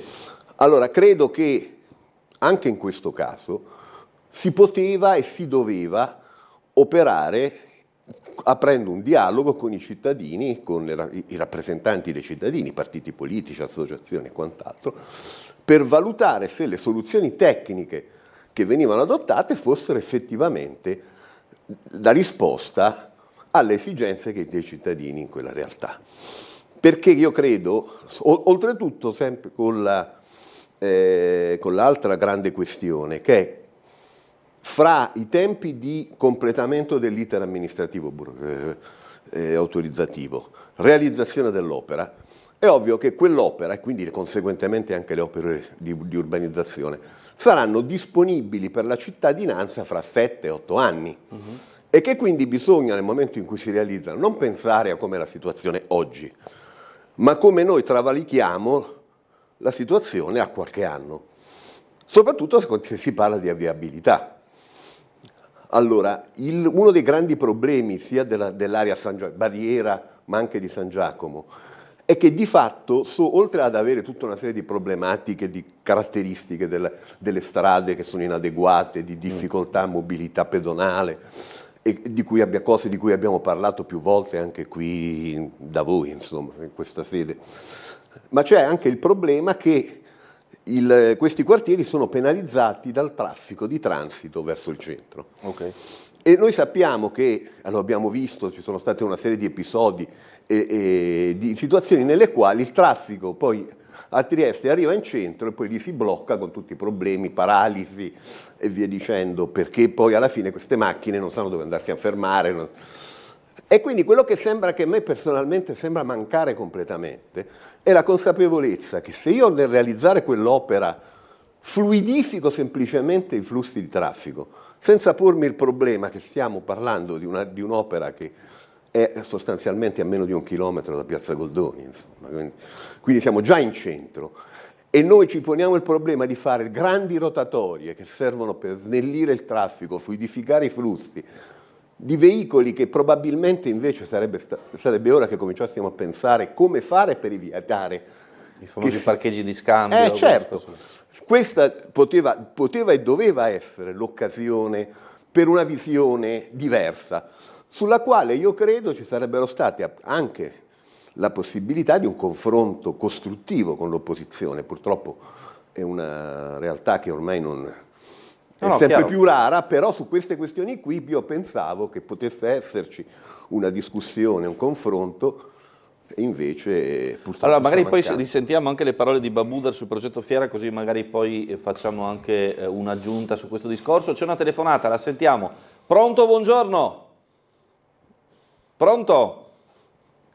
Vediamo se c'è ancora il telespettatore, perché abbiamo fatto attendere un po'. Buongiorno? No, vabbè, mi sembra di no dalla regia. Allora, approfittiamo subito, chiedo a Guido Indri della regia, questo è l'ultimo servizio realizzato con l'assessore Babudar proprio sul progetto Fiera, proviamo a sentirlo. Dopo anni di abbandono, l'area dell'ex Fiera di Montebello si prepara a cambiare volto. La Giunta Comunale ha approvato il piano attuativo comunale, il PAC, avviando formalmente il percorso per la trasformazione urbanistica del sito. A sbloccare l'impasse è stato il completamento della documentazione da parte della nuova proprietà, la cooperativa Commercianti Indipendenti Associati, CONAD, che ha anche versato una fideiussione da 80.000 euro. Rappresenta una svolta per la continuazione di una ipotesi progettuale che non è più un'ipotesi, ma che è una realizzazione concreta di rigenerazione e riqualificazione tanto attesa di quell'area, tanto attesa sia dai cittadini in primis sia dall'amministrazione pubblica. È evidente come anche il cambio di proprietà abbia dato un'accelerazione a quelli che erano i compiti dell'avente titolo, quindi del proprietario, di presentare tutta la documentazione relativa a un piano di attuativo comunale ma di iniziativa privata, che ovviamente giustificava quella variante adottata dal Consiglio Comunale diversi anni or sono. Il Comune aveva l'obbligo di far recepire, di far presentare al privato tutta una serie di elaborati tecnici, documentali, di relazioni progettuali che tenessero conto ovviamente di opere di carattere pubblico, di interesse pubblico, quali i parcheggi, il verde, il traffico, la viabilità. Diversamente non si poteva giustificare una variante. Il PAC è lo strumento urbanistico che dettaglia le trasformazioni di un'area in base agli indirizzi previsti dal piano regolatore, definisce nel dettaglio le opere da realizzare distinguendo tra quelle pubbliche a carico del privato e quelle interamente private. In questo caso il piano include 123 allegati, dai rilievi geologici agli schemi di viabilità fino alle reti fognarie, elettriche e del gas. I primi lavori attesi entro fine anno riguarderanno le urbanizzazioni, viabilità, sottoservizi, parcheggi per 150 auto, area verde, parco giochi. L'investimento complessivo stimato supera i 70 milioni di euro. Il progetto mantiene l'impostazione originaria.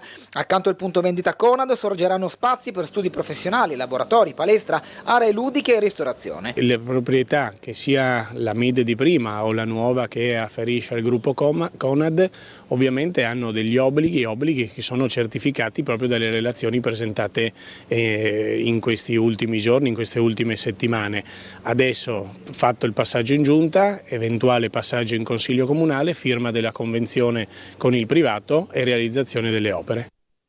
Allora, passaggio in consiglio che non è più eventuale perché il servizio è datato qualche tempo fa, c'è stata la richiesta, diciamo, necessaria a fare anche il passaggio in aula e quindi si andrà a discutere. Qui si parla di un parcheggio da 150 posti e da quello che poi abbiamo approfondito con Babuder, in realtà di 2 aree verdi, una più centrale, una più diciamo dislocata verso la zona della caserma, diciamo verso destra. Insomma.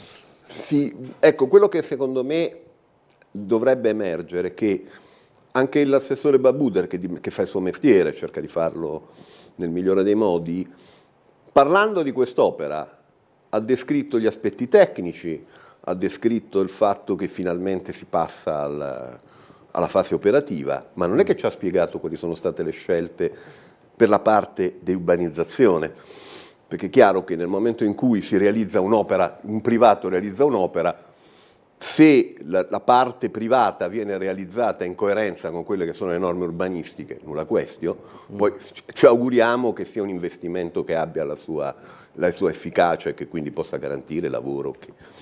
Ma per quanto riguarda le opere di urbanizzazione, del verde e via dicendo, se l'assessore avesse spiegato il perché di alcune scelte, anche in un servizio come questo, perché per far girare il traffico intorno all'area della ex fiera servano 4 rotatorie che impattano in termini di cementificazione dello spazio in maniera, per poi cercare di capire cosa si...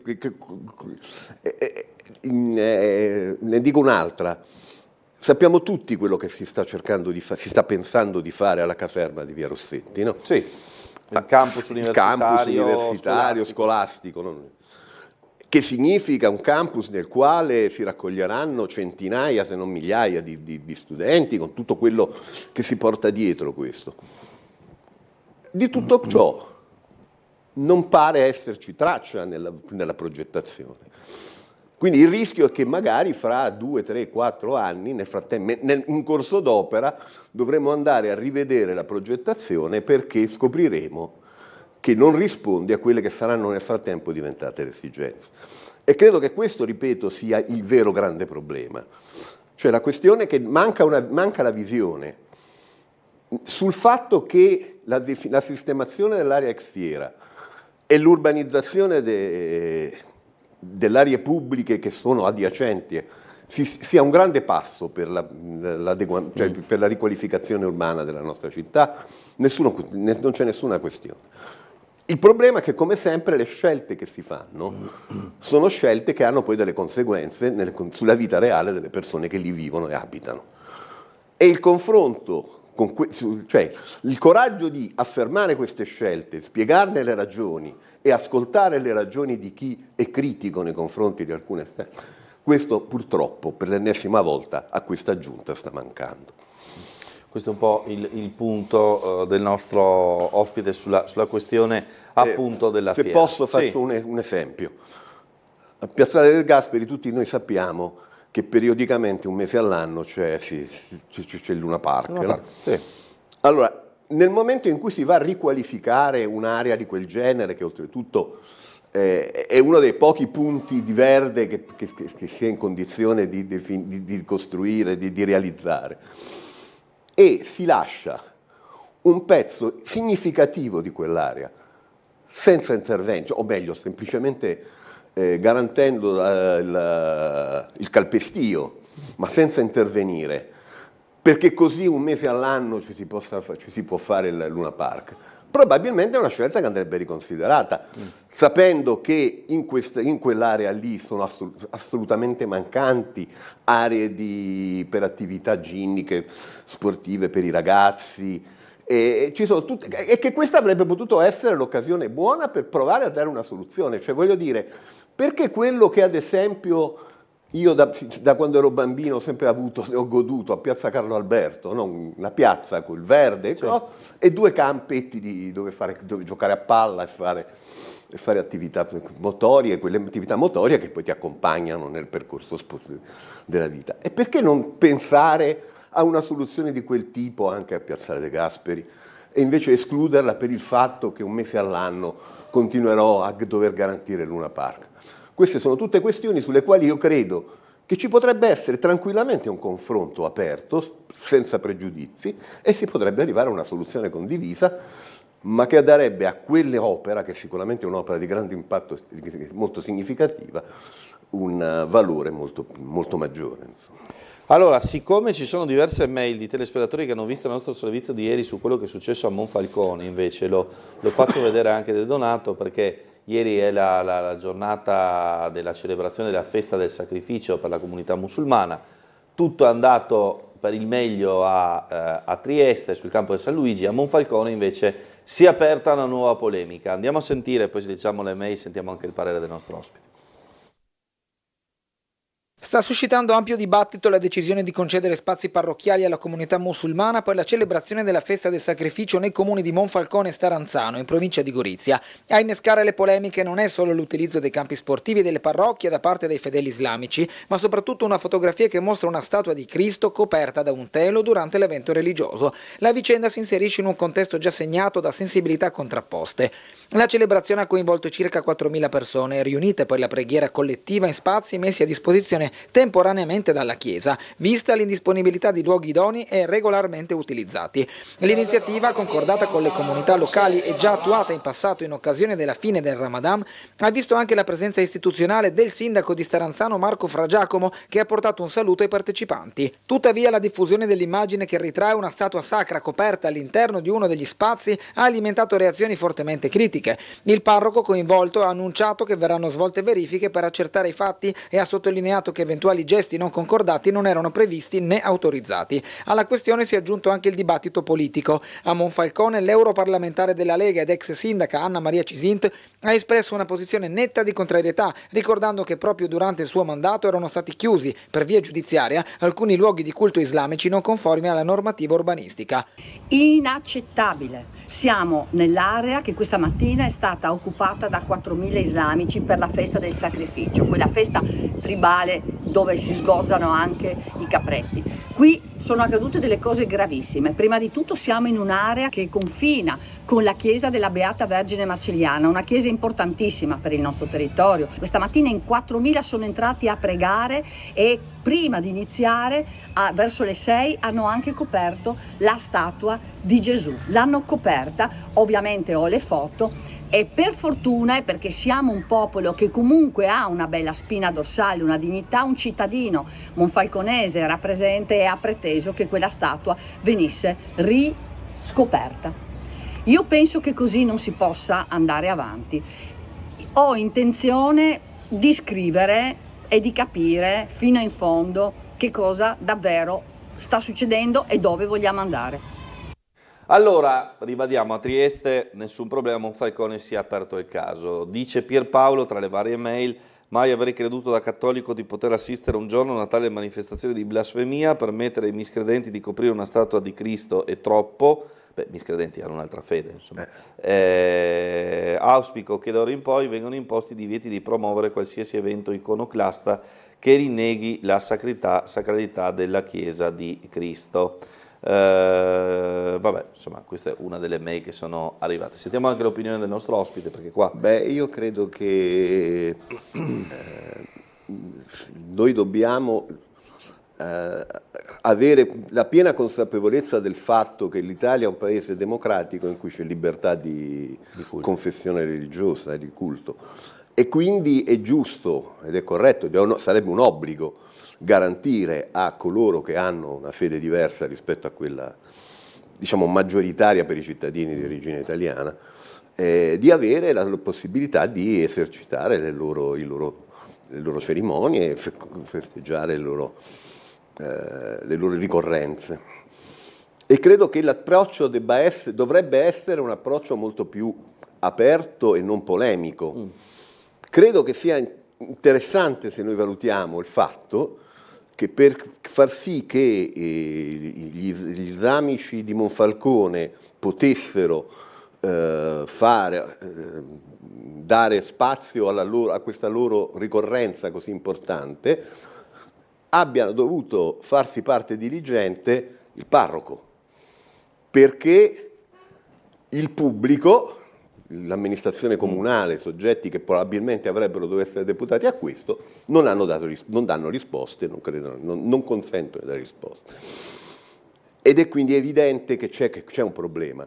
perché se il nostro obiettivo deve essere quello dell'integrazione, noi a Monfalcone è una situazione nella quale, noi lo sappiamo, c'è una comunità islamica che garantisce il funzionamento dei cantieri navali, dei Fincantieri. Ci piaccia o non ci piaccia, è così. E quindi ci sono migliaia di persone che vivono lì, producono, garantiscono ricchezza al nostro paese, garantiscono ricchezza agli stessi cittadini di Monfalcone di origine monfalconese, che devono avere la possibilità di esercitare il proprio culto e di riunirsi e incontrarsi. Ecco. E invece la sensazione è che questo, invece di essere di diventare un momento in cui si può fare festa insieme, conoscersi meglio, conoscere le differenze e lavorare su quello che ci unisce, che è molto di più di quello che ci divide, e ce lo dice la storia, invece di fare questo si fanno polemiche con un approccio anche secondo me piuttosto antipatico sotto il punto di vista proprio delle relazioni, perché questi cittadini stanno lì per lavorare, non è che sono venuti ad invaderci. E quindi quello che deve fare lo Stato italiano, deve fare l'amministrazione comunale, dobbiamo fare tutti noi, è trovare la maniera per garantire che loro possano esercitare il proprio culto con la massima libertà, con il minimo impatto nei confronti di quello che è chiaramente la sensibilità di chi ha diverse fedi diverse, ma sicuramente la soluzione non può essere quella di dire no, vi impediamo di incontrarvi e cose. Sulla questione in sé dell'episodio della statua, poniamoci la questione in termini opposti. Se per dire messa avessimo chiesto ospitalità a una moschea, nel caso della religione islamica non è previsto che ci siano immagini sacre, però noi avremmo detto no, se ci sono, però sappiamo perfettamente che ci sono delle eccezioni. I credenti si fossero sentiti in qualche misura in imbarazzo ad avere un'immagine sacra di un'altra religione mentre si dice messa, probabilmente avremmo fatto anche i cristiani avrebbero fatto la stessa cosa. E concludo ricordandovi, come dicevo prima, l'immagine sacra è vietata dall'Islam, e quindi coprirla è una questione di coerenza con quello che è il proprio sentimento. No? Sentiamo la telefonata se c'è. Pronto? Pronto, buongiorno? Diciamo per favore oggi siamo sfortunati con le di telefonate. attendere un attimo perché insomma non riusciamo al volo. Proprio pronto? No, non c'è, vabbè. Allora, Guido e regia, andiamo in pubblicità e torniamo tra pochissimo. Siamo sfortunati con le telefonate.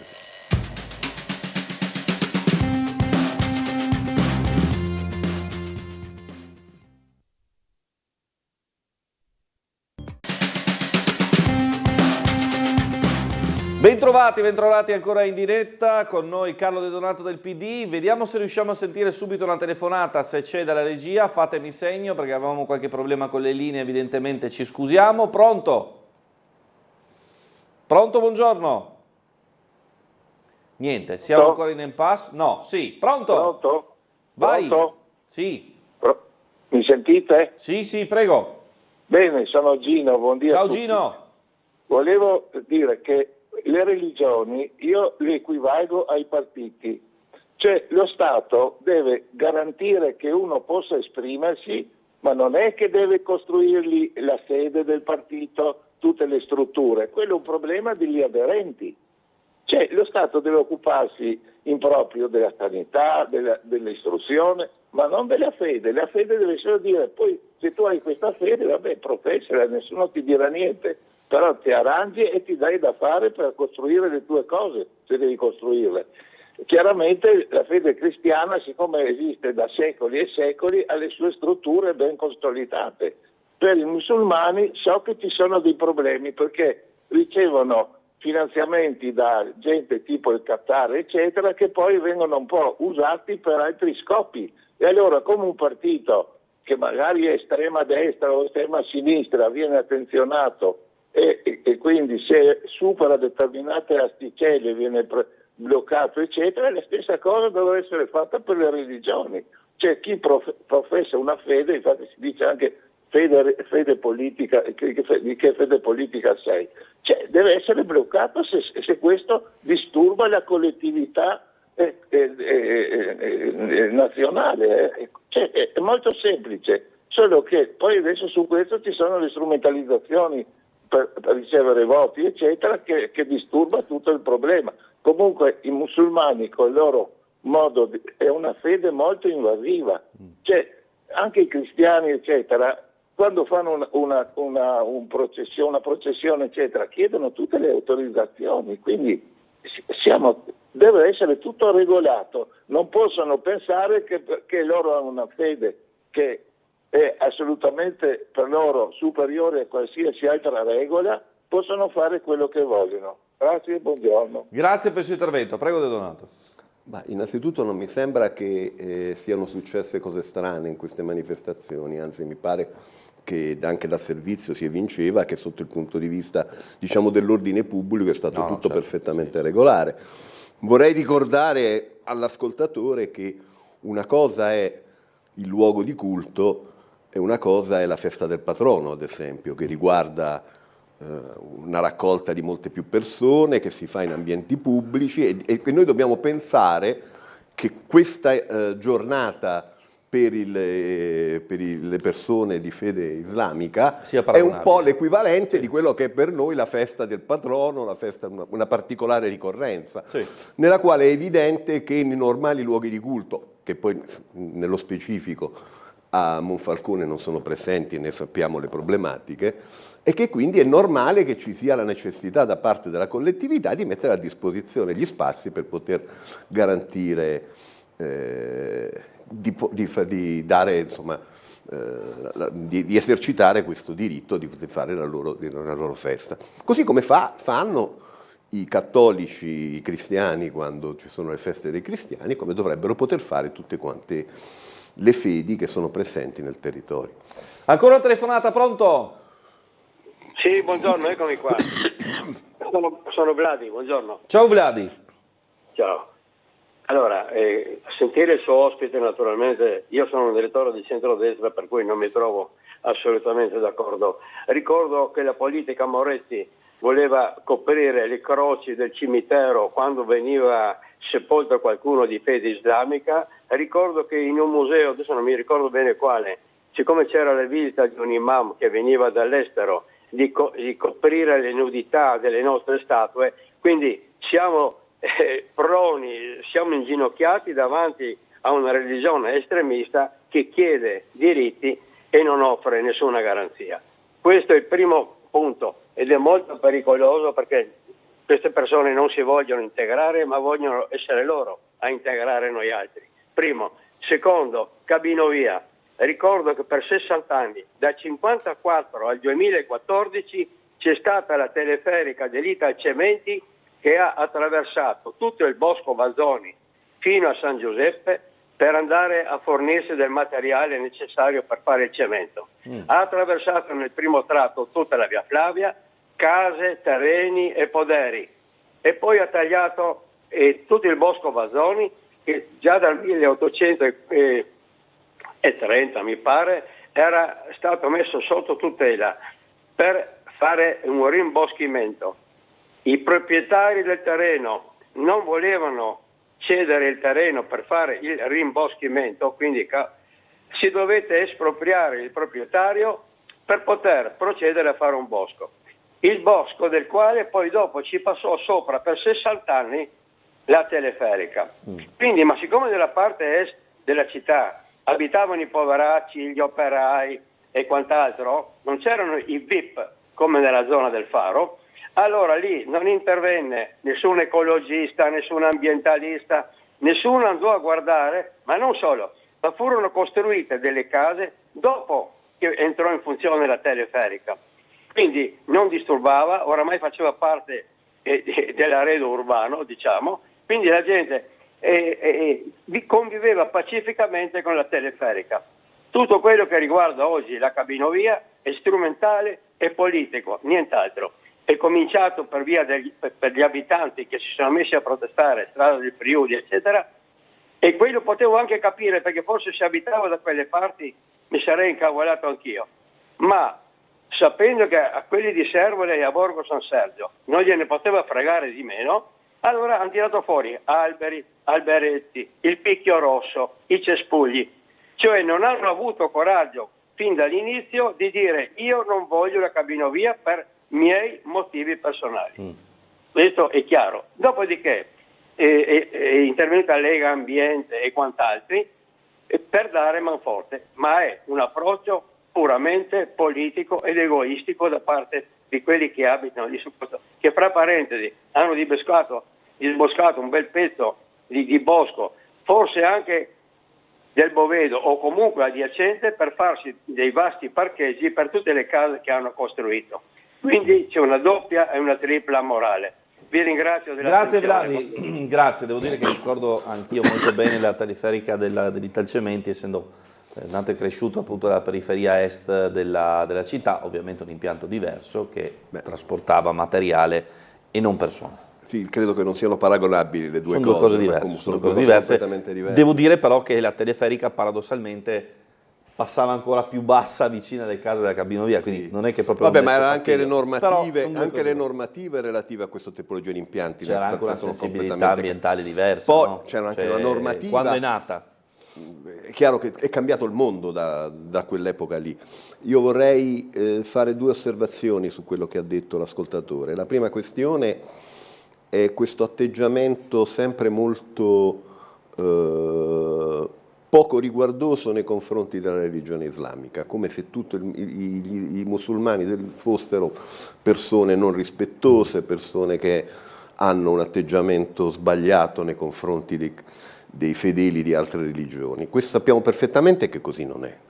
Sappiamo perfettamente che il musulmano è una persona che ha una sua credenza, ma non è una persona che non ha rispetto per gli altri. Ci sono sicuramente delle situazioni di fondamentalismo, ma che sono estremamente minoritarie rispetto al mondo complessivo dei musulmani nel mondo, che sono miliardi. Cioè, non è che sono... non dobbiamo dimenticare il fatto che questo vale sicuramente anche per i cristiani. Ci sono situazioni in cui i cristiani hanno avuto storicamente comportamenti che sicuramente non possono essere, non sono stati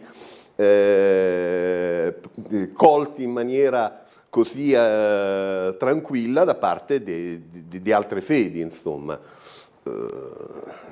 E quindi su questo punto di vista credo che noi dovremmo provare ogni tanto a cominciare a ristudiare un po' la storia e sapere e soprattutto conoscere, perché l'Islam è una religione che ha al suo interno grandi valori, è portatrice di grandi valori, ma noi non la conosciamo e quindi troppo spesso ci sono preconcetti.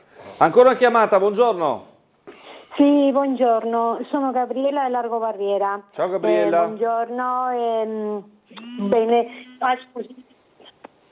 Vi dico una cosa, io sono molto arrabbiata di sentire nel Consiglio che non ci sono, che l'opposizione non dice niente di nuovo. Non dobbiamo dire niente di nuovo, è un'opera insostenibile economicamente. E poi sentire Ababudere l'altro giorno che diceva così mi ha fatto molto arrabbiare. E poi uno dei suoi interventi che ha fatto, ha detto che voi non dite niente dell'accessibilità, che la Bovia è accessibile. Noi in Largo Barriera abbiamo marciapiedi che sono inaccessibili. Io scrivo sempre a strade che sono impercorribili per i motorini, per camminare quando dobbiamo attraversare le strisce pedonali, e lì lui non fa niente. E quindi se noi facciamo questo Bovia si spenderanno un sacco di soldi, perché è insostenibile economicamente, perché 12.000 persone non le ha Barcellona, che ha un sacco di milioni di turisti, 23 milioni di turisti all'anno, mi pare una cosa del genere se non lo dico male, e quindi di dove chi manterrà? La città manterrà. Già siamo in rovine, perché questa città è in rovine, con marciapiedi, strade disfatte, e quindi da dove usciranno i soldi? Dalle nostre tasse, dalle nostre cose, che ogni volta avremo meno cose. Quindi sono molto arrabbiata. L'accessibilità, anche se la dobbiamo dare al signor che chiede il bagno accessibile in San Giusto, l'accessibilità se la dobbiamo dare a tutti i cittadini, non solamente per una costruzione di una Bovia, dai, da una cabinovia come vogliono che la dobbiamo chiamare, ovviamente che si chiama così. In qualche momento mi pare il sindaco ha detto Bovia, quindi dai, e io sono una che le dice in faccia al sindaco che questa opera non si deve fare, al sindaco, a Scocimarro e a tutti in strada. Grazie, salve. Va bene, chiariamo molto semplicemente, lo dico da sciatore, la Bovia si chiamava Bovia perché forse ci sono ancora alcuni esempi in Alta Badia per la forma che avevano una volta i famosi ovetti. Questa è una cabina, quindi si chiama cabinovia, non c'è. Infatti non capisco nemmeno il tema via spregiativa, non c'entra niente, è una questione di forma. Chiariamolo per chi insomma qualche volta in montagna c'è stato. Prego De Donato. Io ringrazio l'ascoltatrice perché credo che abbia messo il... Certo. Apre anche il tema pedonale, certo, diciamo. Proprio quello. Certo. Cioè lei ha colto esattamente il nocciolo della questione. Nei quartieri di Barriera, San Giacomo, sappiamo tutti che le condizioni della viabilità sono disastrose, in particolare quella pedonale, i marciapiedi sono impraticabili e non si fa praticamente nulla per risolvere questo problema.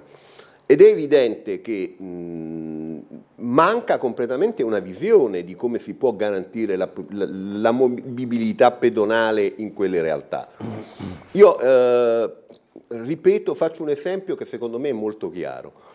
Non esiste un modo per andare da San Giacomo in città senza barriere architettoniche.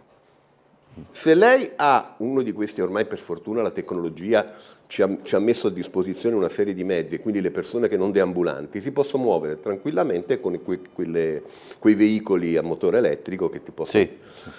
Se tu ti trovi a San Giacomo, peggio mi sento poi se sono in una delle strade intorno, nelle traverse, e voglio arrivare all'ospedale Maggiore, non esiste un modo per arrivarci, perché non c'è un itinerario che garantisce di poter fare questo percorso non in strada. Io ho visto persone imboccare via della Madonnina nella sede stradale contromano. Questo è un problema di vivibilità ed è un problema che semplicemente non viene affrontato. Ho avuto anche qualche alterco con l'assessore Babuder quando io gli ho detto che io sono il primo a essere consapevole che non si riesce a risolvere tutti i problemi con uno schiocco di dita, ma in individuazione di quelle che possono essere le azioni più importanti, una pianificazione di interventi che inizi a risolvere alcune delle questioni più significative, credo che sia fondamentale. Ma spieghiamo bene, nel senso, lei intende serve... diciamo una corsia stradale protetta o un marciapiede, no. Diciamo, serve un marciapiede più largo, serve un marciapiede in linea con quelle che ci sono delle norme nazionali che dicono come deve essere un marciapiede, che larghezza deve avere, che non deve avere barriere. Mi viene da dire o via del Veltro o via Madonnina, cioè fare una scelta, scegli dove, da una parte le auto, da una parte deve riuscire a passare la persona anche con la carrozzina, diciamo, almeno un itinerario in cui ci sia la possibilità per le persone che ne hanno bisogno di poter, va fatto, bisogna mettersi intorno a un tavolo e lavorare, studiare quella che è la soluzione, e invece questo non si fa. E poi troppe volte io ho sentito dire agli assessori di varie estrazioni della nostra giunta che non ci sono le risorse per. Ma il caso specifico che evidenziava la signora è proprio questo. No, per questo penso che le risorse ci sono. Non vedo un problema economico, vedo un problema, in questo caso di programmazione, perché è evidente che tra San Giacomo e Barriera, diciamo, c'è il problema, insomma, non è che si può dire di no. E vorrei aggiungere un'altra questione. In tutte se noi vediamo, è come se il pedone nella prioritarizzazione degli interventi viene sempre ultimo. Se guardiamo come vengono definiti gli attraversamenti pedonali, come vengono fatti i semafori pedonali nella nostra città, sistematicamente il pedone viene penalizzato rispetto all'autoveicolo. E questo invece, anche qui le norme dicono che dovrebbe essere il contrario. Cioè, mentre per un pedone fare il giro di una piazza per andare dall'altra parte può diventare complicato, per un veicolo è molto meno complicato. Invece faccio un esempio, perché è casa mia, Piazza Vico. Per andare dalla Croce Rossa al negozio di alimentari che c'è del Barese, pensi che giro deve fare, quanti semafori deve il pedone? Certo. Invece il veicolo non ha il veicolo auto o moto, quello che sia, non ha di questi problemi. Queste sono tutte questioni sulle quali bisognerebbe cambiare il paradigma proprio. Sentiamo ancora una telefonata, buongiorno. Buongiorno, Francesco da Monfalcone. Ciao Francesco. Buongiorno, mi sono trasferito qua da Trieste un paio d'anni fa, devo dire che Monfalcone si sta molto bene. Sì, sicuramente alla sera, ad esempio oggi in piazza in centro, sei uno dei pochi italiani, vedi solamente gente appunto di etnia bengalese, musulmani, tutti maschietti, perché le femmine se ne stanno rintanate a casa. In giro per le strade vedi pochissime ragazze o qualche donna col passeggino con i bambini. Penso che il problema sia realmente una pianificazione, no, degli ingressi. Sicuramente il 30% della popolazione bengalese musulmana con niqab eccetera eccetera fa un po' di impressione. Pensiamo anche a livello del welfare, della socialità, l'assorbire da parte di questa etnia di tutte le sovvenzioni, gli aiuti, le case popolari eccetera, va a privare poi la gente che anche di etnia italiana che qui ritiene di avere un suo diritto. Dopo questo, su questo ne discutiamo, se viene prima il bianco, il nero, il musulmano, il cristiano eccetera eccetera. Ciò che mi lascia perplesso sicuramente è la mancata integrazione, penso proprio voluta dalla chiusura di queste persone. Noi abbiamo un'attività qui, ieri mattina, siccome c'era la festa appunto, una loro festa, la chiamano il sacrificio eccetera, chiedo a un ragazzo, dico tutti ben vestiti oggi, come mai, che festa avete? E questo in italiano stentato mi fa, sai, io sono cittadino italiano, vivo qua da 15 anni, da quando ero bambino, e dico, e che festa avevate? Ma parlando male, cioè esprimendosi male, sì, perché io ho fatto qui il liceo, era la festa come della mucca, no? Cioè, vero italiano, dico, se dopo 15 anni sei stato qui, hai fatto il liceo, ti sei diplomato, non so in che maniera, non sei capace di esprimerti, e così in generale, no? Per il resto posso dire la verità che le persone sono comunque educate, gentili, non vedi quello che vedi a Trieste. Io ho paura per mia madre, mia figlia e mie sorelle che vivono a Trieste, mia madre ha 84 anni, plurioperate alla schiena, ho paura con quello che leggo e sento dalla cronaca, che qualcuno gli faccia del male, che qualcuno risse, accoltellamenti, gente ubriaca. Ecco, questo a Monfalcone se capita 2 o 3 volte all'anno, e tra l'altro spesso non sono neanche i bengalesi, ma succede più con gente italiana o di altre etnie magari, però saranno 2, 3, 4 volte all'anno.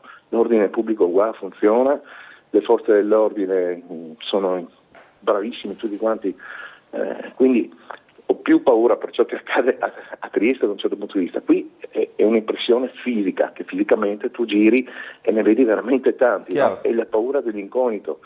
L'integrazione, non lo so in che maniera sia stata programmata, no? Dopo c'è tutto un discorso economico. Ecco, grazie. Grazie per la sua chiamata, insomma, di chi vive anche quel territorio e ci rappresenta quella che è la realtà che vive ogni giorno. Insomma. Sì, credo la questione di fondo vera è che un cittadino bengalese che vive e lavora a Monfalcone va considerato a tutti gli effetti come un cittadino di quella città. e quindi non ci dobbiamo porre il problema se fruisce dell'assistenza pubblica come gli altri cittadini della città. Dobbiamo anzi invece essere contenti del fatto che con il suo lavoro fornisce le risorse che ci possono permettere di... Per il welfare, sia per il welfare che per... Certo. Ancora una telefonata flash che poi chiudiamo questa parte. Pronto? Pronto? Prego. Sì, volevo chiedere al signore se lui è mai stato in un paese musulmano e che poteva mettere al collo un crocifisso o qualcosa, e poi se sapeva quante donne si sono integrate a Monfalcone, che lavorano in qualche negozio o un supermercato o in qualche ufficio. Grazie. Vabbè, questo insomma... io sono stato in parecchi paesi musulmani e non ho sentito nessun problema, non ho avuto mai nessuna difficoltà sotto questo punto di vista. E credo anzi che la questione per quanto riguarda la condizione femminile nel mondo islamico è sicuramente un problema, ma che non si risolve con i moralismi, si risolve con l'integrazione, lo sviluppo con l'affermazione del fatto che la nostra cultura in questo è forte e quindi può essere convincente, ma non si può imporre. Grazie a Carlo De Donato del PD, ci troviamo tra poco con l'assessore Giorgio Rossi, assessore comunale della cultura. Grazie ancora per essere stato Grazie a tutti, per gli ascoltatori, per averci seguito e arrivederci.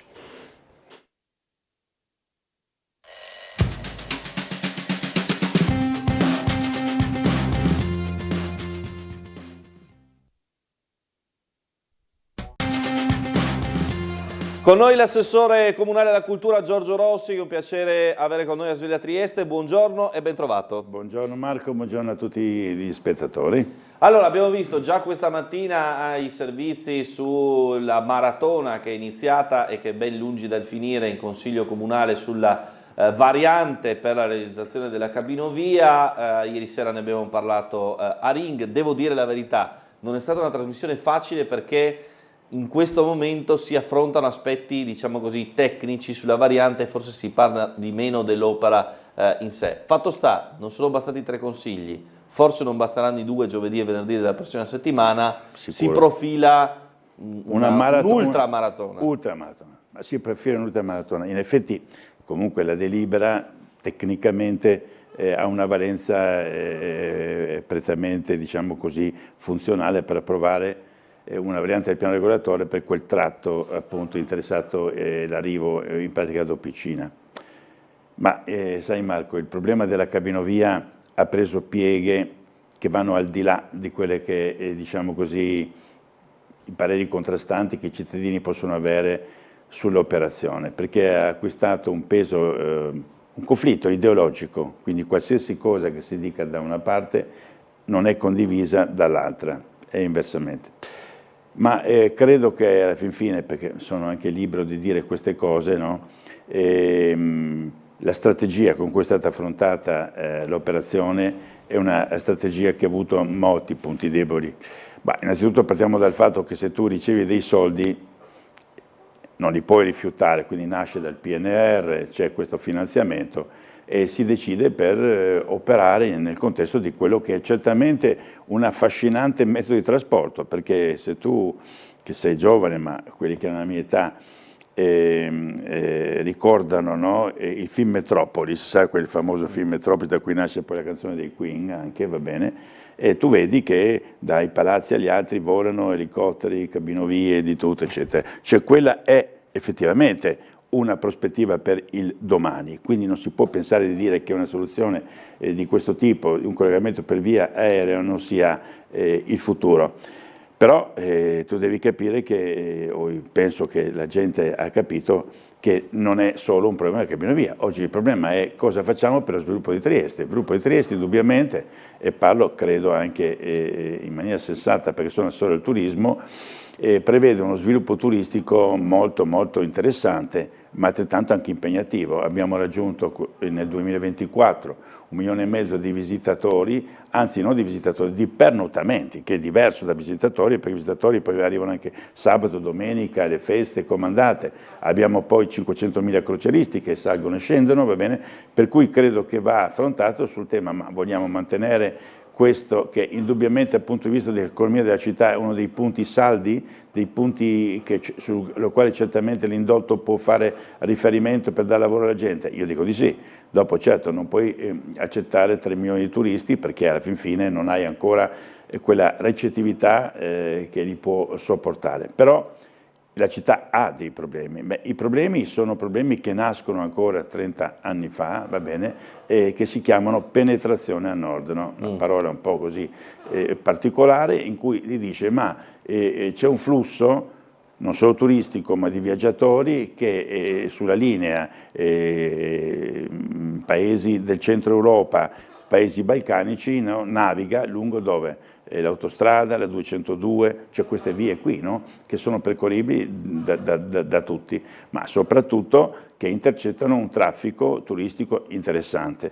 E allora, questa penetrazione a nord, in cui c'erano stati circa 20 anni fa dei progetti, delle ipotesi che poi sono andati a finire malamente perché prevedeva l'arrivo a Trieste attraverso le valli, con tunnel, eccetera, cosa è stata scartata perché aveva un costo impossibile, è il vero problema, perché la cabinovia, indubbiamente così come è stata proposta, risolverà una parte, quanto? Chi dice un pochissimo, 1, 2, 3% dice centro-sinistra, il centrodestra, i tecnici che poi hanno proposto al centrodestra questa soluzione, no? Parlano di un beneficio molto più importante. Non so se la cosa starà nel mezzo, la vedremo solo quando la cabinovia sarà realizzata, ma certamente aiutano e facilitano un turismo, un traffico locale. Oggi il traffico locale però non si può dire non funziona, no? Trieste Trasporti ha fatto un passo enorme in avanti dal punto di vista funzionale. Chi dice che non funzionano i trasporti a Trieste dice delle falsità, perché basta andare in giro nelle altre città e vedere. Qui invece sono regolari i traffici, ci sono servizi e mezzi di trasporto di tutti i tipi. Quindi l'arrivo ad Opicina come snodo intermodale, va bene, non è la panacea di tutti i mali, perché resta quella che è la soluzione per intercettare il traffico a nord. A Opicina si faranno 400-500 posti macchina che credo saranno impegnati per questo tipo di flusso locale. Ma chi intercetta la penetrazione a nord? E dove la intercetti? Ma ha altre esigenze. Ha esigenze non di 400-500 parcheggi, 2-3.000 parcheggi, perché oggi se tu vuoi liberare le rive dai parcheggi, è 20 anni che tentiamo di liberare ragazzi, no? Se tu vuoi dire che è inutile romperci le scatole perché poi arrivano, no, i croceristi e certamente occupano quei posti lì, ma non puoi pensare che occupino dei parcheggi, occuperanno degli spazi dedicati ai croceristi fino a quando si sposterà una seconda terminal passeggeri in Porto Vecchio. Quindi oggi bisogna prendere in mano un discorso molto più generale e vedere quale sarà la Trieste fra 20 anni, tanto più che credo che nel Porto Vecchio l'operazione del Project Finance eccetera e l'insediamento di varie istituzioni porterà ad altre migliaia di posti macchina all'interno del Porto Vecchio. Questo volevo collegarmi anche dopo facendo un ragionamento complessivo legato alla cabinovia. Volevo però sentire il telespettatore perché sennò questa mattina rischiamo di perderli più volte, li sentiamo e poi torniamo sull'argomento. Pronto, buongiorno! Buondì, lei è il suo ospite, sono Gino. Ciao Gino. Io volevo esprimere un qualcosa che ho provato personalmente recentemente, perché ho fatto per la prima volta uso del tram di Opicina e l'ho paragonato a quello che sono i servizi che dovrebbero essere fatti dal famoso cabinovia. Cioè la cabinovia dovrebbe portare, come ha detto l'assessore Rossi, le persone che posteggiano in zona quadrilatera, in incrocio di Opicina, e portarle a Trieste. Bene, lì ci sono i tram di Opicina che ha la fermata e c'è la fermata del bus numero 2 che fanno questo servizio, ti portano da Opicina, dal quadrivio di Opicina in piazza Oberdan. E quindi non capisco qual è l'utilità di un ulteriore servizio pubblico che faccia la stessa cosa. In più, questi due mezzi portano le persone al centro di Opicina. Infatti, quando ci sono stato io, c'erano un sacco di turisti che occupavano tutti allegri, tutti i vari ristoranti e osterie di Opicina, mentre invece se uno arriva come il progetto della cabinovia, arriva, posteggia, si prende la cabina e va giù, di Opicina non vede neanche traccia. Cioè, non capisco l'utilità di un nuovo servizio pubblico su una situazione che poi, che il discorso doveva essere ripensato, si utilizzava allora a pieno già adesso questo servizio, cioè dovrebbero aver fatto già i posteggi e coinvogliato la gente a posteggiare lì, e poi si misurava quanti di queste persone utilizzavano questo servizio per scendere in città. Cioè, è molto leggero questo discorso. Volevo un commento, grazie. Va bene, grazie. Niente, quindi tentando di rilasciarsi anche a concludere, perché insomma la questione è complicata. 2 anni e mezzo fa io ero molto convinto, come adesso, che il vero problema sia l'intercettare il traffico del turismo, esatto, con spazi adeguati. Credo che l'unico spazio adeguato e anche l'unico punto di riferimento turistico della nostra città sia Montegrisa, per vari motivi, no? Primo, perché Montegrisa è alla soglia della penetrazione a nord, quindi esci dall'autostrada e arrivi direttamente. Giorgio Rossi sta anticipando un discorso che volevo fare anch'io, allora, e arrivare là. A Montegrisa 2 anni e mezzo fa ho detto, no? Poi c'era anche padre Luigi, che tuttora è il rettore di Montegrisa, che era d'accordo, no? Si deve realizzare una vera e propria cittadella, una cittadella di accoglienza religiosa, perché è un tempio mariano, con un coso, una cittadella in cui ci devono essere degli alberghi, accoglienza del pellegrino, dei ristoranti evidentemente adeguati, non da 100 euro a panino, va bene, e soprattutto c'è uno spazio per 2.000-2.500 posti macchina. Realizzi una cittadella, un punto intermodale, raccogli ciclisti. A differenza di Campo Romano, dove il posto non c'è. Il posto è limitato, non è inutile che lo facciamo, anche un cieco lo vede, no? Quindi cosa ho chiesto? Ho chiesto che si facesse uno studio di fattibilità. Perché cosa? Perché non si può tornare adesso indietro. Ormai la cabinovia, la variante verrà approvata, la cabinovia verrà approvata, andrà avanti, va bene, se ci saranno i soldi, come io credo, del Ministero, non più del PNRR, e alla fin fine arriva da Opicina. Da Opicina bisogna fare la tratta che arrivi a Montegrisa. Finalmente, 15 giorni fa, l'ingegnere Bernetti mi ha accontentato e ho sul mio tavolo lo studio di fattibilità per collegamento Opicina-Montegrisa, che è un tratto, tu dove sei adesso che arrivi dal lato destro, no? Andando verso Monfalcone, vai sul lato sinistro, fai 20 metri, attraversi la strada, lo si potrà attraversare con un tunnel, con un marciapiede indifferente, va bene? E da lì tiri dietro e arrivi a Opicina per il bosco. Non c'è una casa, non c'è da fare niente, se non arrivare. Allora, questo deve essere il destino finale della cabinovia. Se agganci la prima fase, che è quella di arrivare a Opicina, ma la seconda è quella di Montegrisa, allora risolvi il 90% dei problemi, perché il vero problema è che intercetta queste decine, centinaia e migliaia di turisti e di flussi, va bene, che da nord ad est navigano su e giù. Quindi io credo che alla fin fine bisogna dare completezza all'operazione di accoglienza e di flusso turistico e anche di quello che è il piano del trasporto locale, attraverso che cosa? Una risposta che sia arriviamo pure ad Opicina, perché è un punto importante, andiamo a Montegrisa per accogliere e risolvere il problema della penetrazione a nord, facciamo dei parcheggi in Portovecchio, perché li faranno 2-3 migliaia di parcheggi, poi c'è il parcheggio anche dei silos, liberiamo finalmente le rive. Quindi c'è un progetto sul vostro tavolo? Sulla mia testa c'è un progetto, caro Marco. Sul tavolo bisogna sedersi.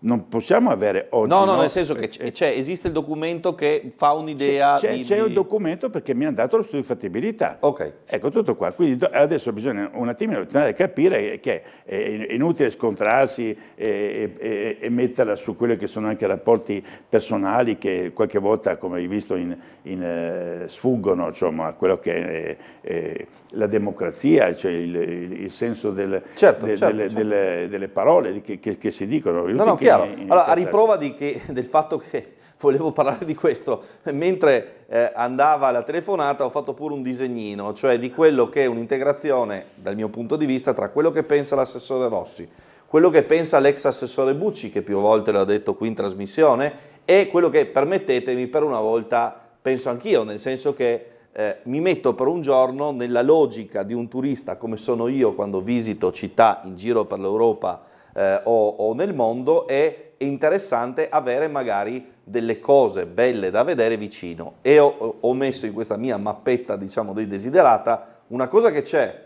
cioè il Museo del Mare in Portovecchio, no? Il magazzino del Monteselvo, magari poi ne parliamo sull'avanzamento dei lavori.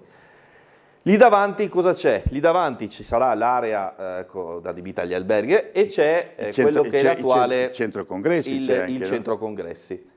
Di fronte c'è l'Adria Terminal, che più volte l'ex assessore comunale Bucci, che chiaramente ha nelle crociere il proprio core business politico, diciamo così, condivido. Lì andrebbe fatta la stazione marittima nuova. Perché? Certo. Perché volenti o nolenti, anche per tenere le crociere attuali, bisogna già rifare quella attuale. Non c'è dubbio. Ecco.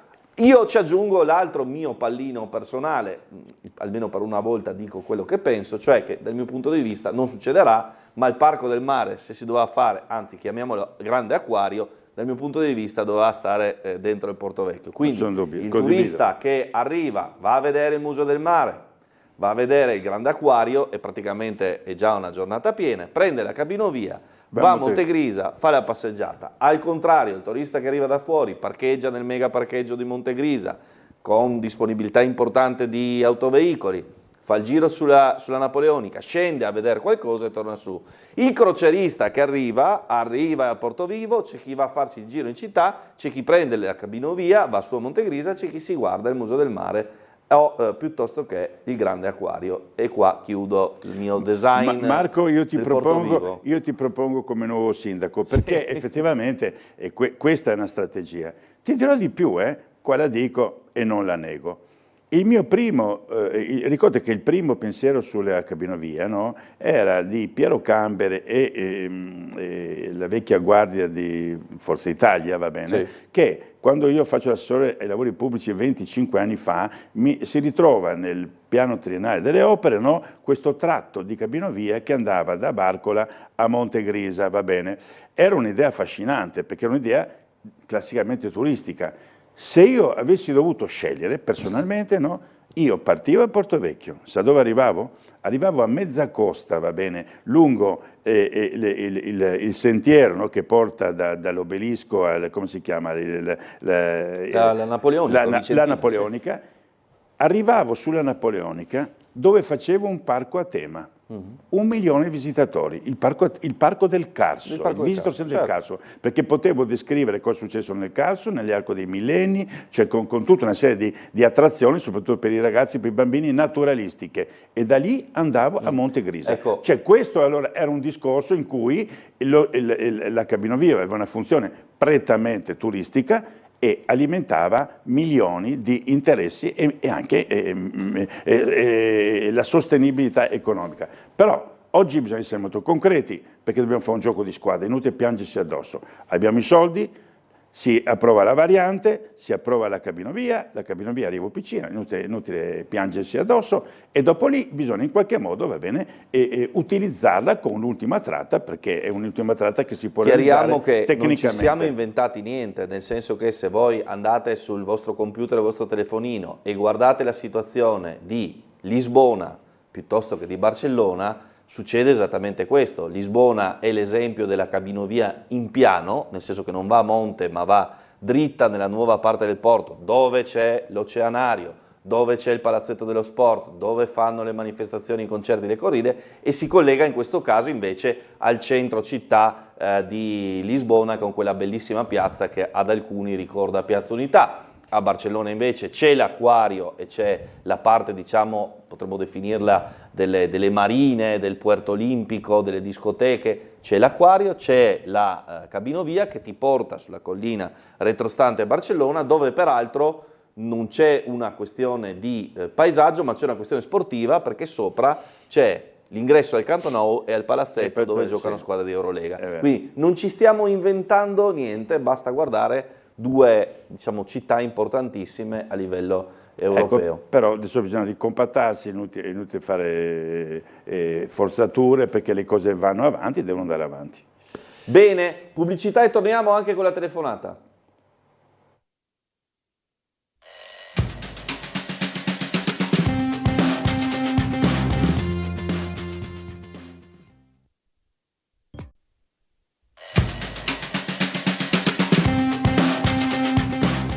Bentrovati in diretta, dovremmo avere una telefonata, la sentiamo, buongiorno. Pronto? C'è ancora? No, non c'è più. Allora, abbiamo parlato tanto di Cabinovia, di progetti e così via. Chiedo, visto che ho affrontato il tema, ne abbiamo parlato anche la scorsa volta, ma se c'è un aggiornamento sul Museo del Mare, visto che ne parlavamo Magazzino 26. Il Museo del Mare sta andando avanti. Abbiamo visto anche il Mirador, tra l'altro. Sì, ma il Museo del Mare in quanto tale sarà uno dei punti di riferimento importanti, insomma dovrà fare, assieme a quello che già c'è nel Magazzino 26, io dico 600.000 visitatori, no? E quindi le aspettative sono importanti sul Museo del Mare. Sicuramente c'è stato qualche problema con i presi eccetera, però adesso mi sembra che i lavori sono ripresi, mi auguro che anche finiranno in tempo utile. Adesso dobbiamo recuperare qualche disponibilità finanziaria per gli allestimenti, perché sono allestimenti impegnativi e costosi, però insomma mi auguro che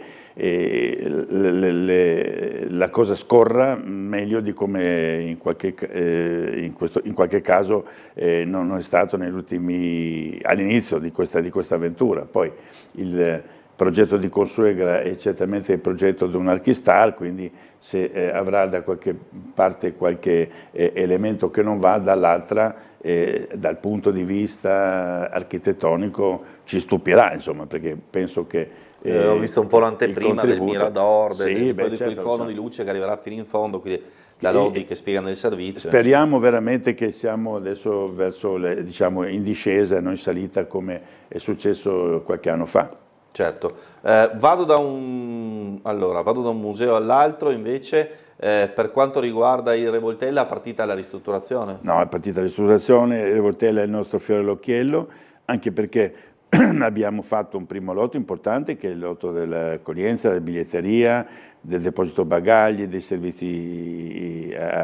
servizi turistici, abbiamo l'abbattimento delle barriere architettoniche, il bookshop. Andate a vedere perché è stato riaperto, adesso il Revoltella, seppur per quella che è la parte, diciamo così, più classica che abbiamo nei piani alti. Stiamo ristrutturando la Sala Scarpa, perché è quella dove noi punteremo a fare le mostre, uno spazio certamente più ridotto rispetto alle mostre di Van Gogh che abbiamo fatto, però finalmente di qualità, perché l'area è climatizzata, l'area può accogliere qualsiasi tipo di opera d'arte. Voi sapete che oggi c'è molta attenzione anche nei prestiti, quindi non prestano se non c'è uno spazio adeguatamente climatizzato, in piena sicurezza da tutti i punti di vista, anche quella sicurezza riguardo ai furti e via discorrendo.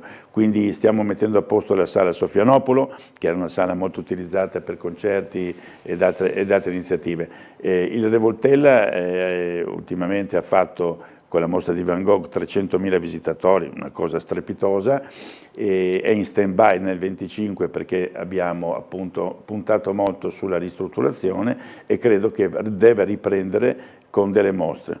La mostra che io sogno, anche se un po' ripetitiva, è quella di Escher, perché Escher è stata la prima mostra che ci ha testimoniato come Trieste è ricettiva, sulla quale anche i promotori di questa mostra hanno puntato. È stata purtroppo interrotta a causa del coronavirus, come ben ti ricordi, aveva fatto 40.000 visitatori in 2 mesi, un record tra i record, va bene, ma noi dobbiamo riprendere quella strada. Oggi portare queste mostre importanti nei nostri contenitori è fondamentale, perché i nostri contenitori si sono risollevati, eccetera. Stesse cose stiamo facendo in altri contesti, perché stiamo investendo 2,5 milioni in Risiera. La Risiera sarà completamente trasformata, già abbiamo fatto una serie di lotti, anche lì dobbiamo fare un centro culturale importante. ma come ben sapete, in quello che è il tempo che ancora mi manca prima della fine di questo mandato, tutte le mie risorse io le punto sul De Enriquez, perché il Museo De Enriquez è un museo di altissimo valore, una valenza soprattutto anche per quelli che sono i tempi che oggi noi viviamo, tempi di guerra, tempi di preoccupazione, tempi anche in cui vediamo come le grandi potenze si stanno muovendo un po' con arroganza e noi da europei siamo un po' schiacciati, no? Dalla forza militare di chi ci sta attorno. Oggi questo trittico di disponibilità che sono la Risiera di San Sabba, la Foiba di Basovizza e soprattutto il Museo De Enriquez, no, devono testimoniare alle giovani generazioni quello che c'è stato, quali sono stati i danni della guerra e cosa si aspettano, va bene, i giovani da noi, che si aspettano soprattutto la tranquillità, uno sviluppo civile e quant'altro. Quindi il De Enriquez è un investimento anche per dare, diciamo così, segno e risposta a quella che è stata nel suo fondatore l'ultimo atto di testimonianza. Lui voleva fare un centro internazionale di ricerca, no, sulla guerra, perché ci convinciamo che non ci può essere che la pace e la fratellanza tra i popoli, ed è quello che faremo. Tutto nasce però anche con un'operazione, chiamano pure di marketing, che è quella del battiscafo Trieste. Sul battiscafo Trieste abbiamo avuto questa idea di riprodurre, no, una copia del battiscafo che è sceso prima all'isola di Ponza, a 3.500 metri nel Mediterraneo, e poi nel 1960 nella fossa delle Marianne, che è un'idea nata dal De Enriquez e dalla famiglia Picard, soprattutto da Auguste Picard, che era un grande genio, un grande scienziato, che alla fin fine aveva un accordo proprio con De Enriquez e anche col comune di Trieste, che lo ha ospitato nel 1953, eccolo qui, la bellissima immagine del battiscafo, questo sogno di andare negli abissi,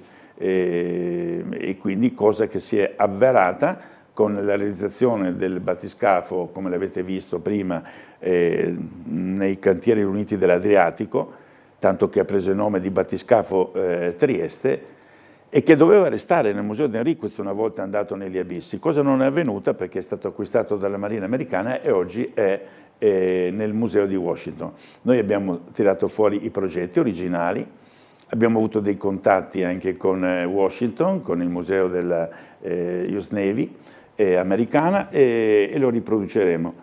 E come abbiamo anche anticipato durante la presentazione della Barcolana, vedremo, io mi auguro che sia possibile, va bene, presentarlo in Piazza Unità per la Barcolana, così lo vedranno tutti. Una grande iniziativa. Telefonata, pronto? Pronto, buongiorno. C'è ancora il telespettatore? No, va bene. Allora, non è più collegato, giusto? Ok. Estate, quindi da cosa partiamo? Concerti? No, Trieste, partiamo dal fatto, a parte i concerti, Trieste Estate è partita proprio l'altro ieri con un primo evento che c'è stato al Museo Sartorio, e ho visto anche stamattina, guardavo la tua televisione, che c'era Bosazzi che presentava Hangar, va bene, che questa associazione fatta da molti giovani che si occupano di teatro e che ci sta dando una mano con Trieste Estate, soprattutto nelle periferie. Oggi Trieste Estate organizzerà nel 2025 più di 300 eventi. Il core business certamente culturale è il Castello di San Giusto, dove abbiamo l'apporto soprattutto del Teatro Verdi, che farà dei magnifici concerti, che non vado ad anticipare, li andremo a vedere, e anche la promozione di alcuni diciamo così, concerti più per i giovani che faremo, che condurrà un mese e mezzo al Castello di San Giusto, ma il grande coinvolgimento è quello quest'anno delle periferie, perché in tutte le periferie, che non sono solo le periferie immediate vicino alla città, quindi San Giovanni, Borgo San Sergio, eccetera, ma anche ad esempio l'Altipiano, che in qualche modo forse negli anni precedenti era un po' trascurato, vedranno realizzate moltissime iniziative.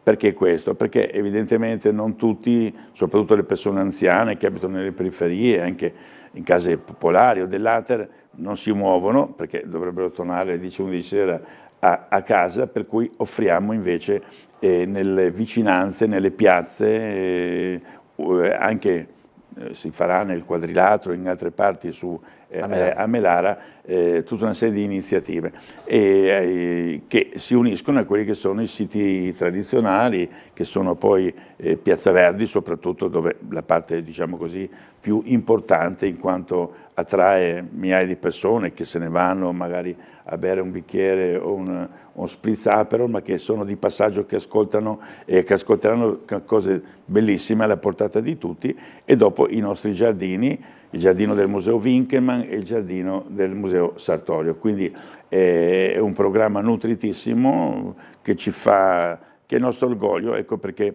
le parole che qualche turista qualche volta mi ha detto, che vengono a vedere a prescindere dai programmi, perché dove sei o dove ti trovi c'è sempre qualcosa di carino e di bello, ecco, quindi al di là di quello che magari è la lettura del programma. Telefonata, pronto? Pronto, buongiorno. Ditemi qualcosa.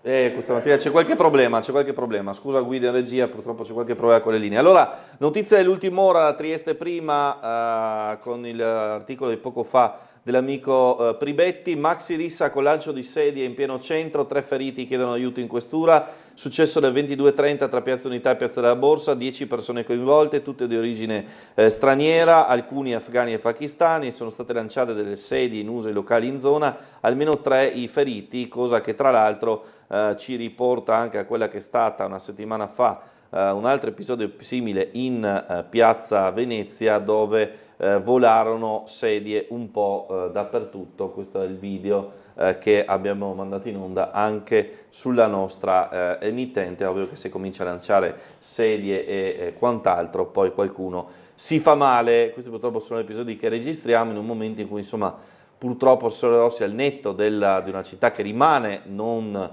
rimane comunque una città sicura, ma insomma questi episodi si ripetono. Ma si ripetono e probabilmente si ripeteranno avanti. Oggi il problema dell'accoglienza è certamente un problema complicatissimo, però qual è il punto? Al di là del grande lavoro che fa la polizia, fanno le forze dell'ordine, i carabinieri, tutti quanti, non freni questa situazione, no? Neanche con le zone rosse, che certamente migliorano qualcosa, no? Però non risolvono. Oggi il problema è: ma se accogliamo queste persone, siamo in grado di integrarli? Punto di domanda. Come li integri? Ma si integrano 2 cose: la conoscenza della lingua, quindi usi, costumi, storia del paese che li accoglie, lavoro, soprattutto lavoro, perché se questa gente avesse un minimo di possibilità di imparare un mestiere, di sopperire a quelle che sono le esigenze lavorative di alcune realtà in cui magari purtroppo è necessaria la bassa forza, e si riuscissero in qualche modo a organizzarsi su questo aspetto, che è molto molto complicato, però che è avvenuto, Dopo la guerra c'erano queste situazioni, hanno creato delle società, delle cose che facevano lavorare la gente, a costo di fargli fare dei buchi e poi di riempirli, no?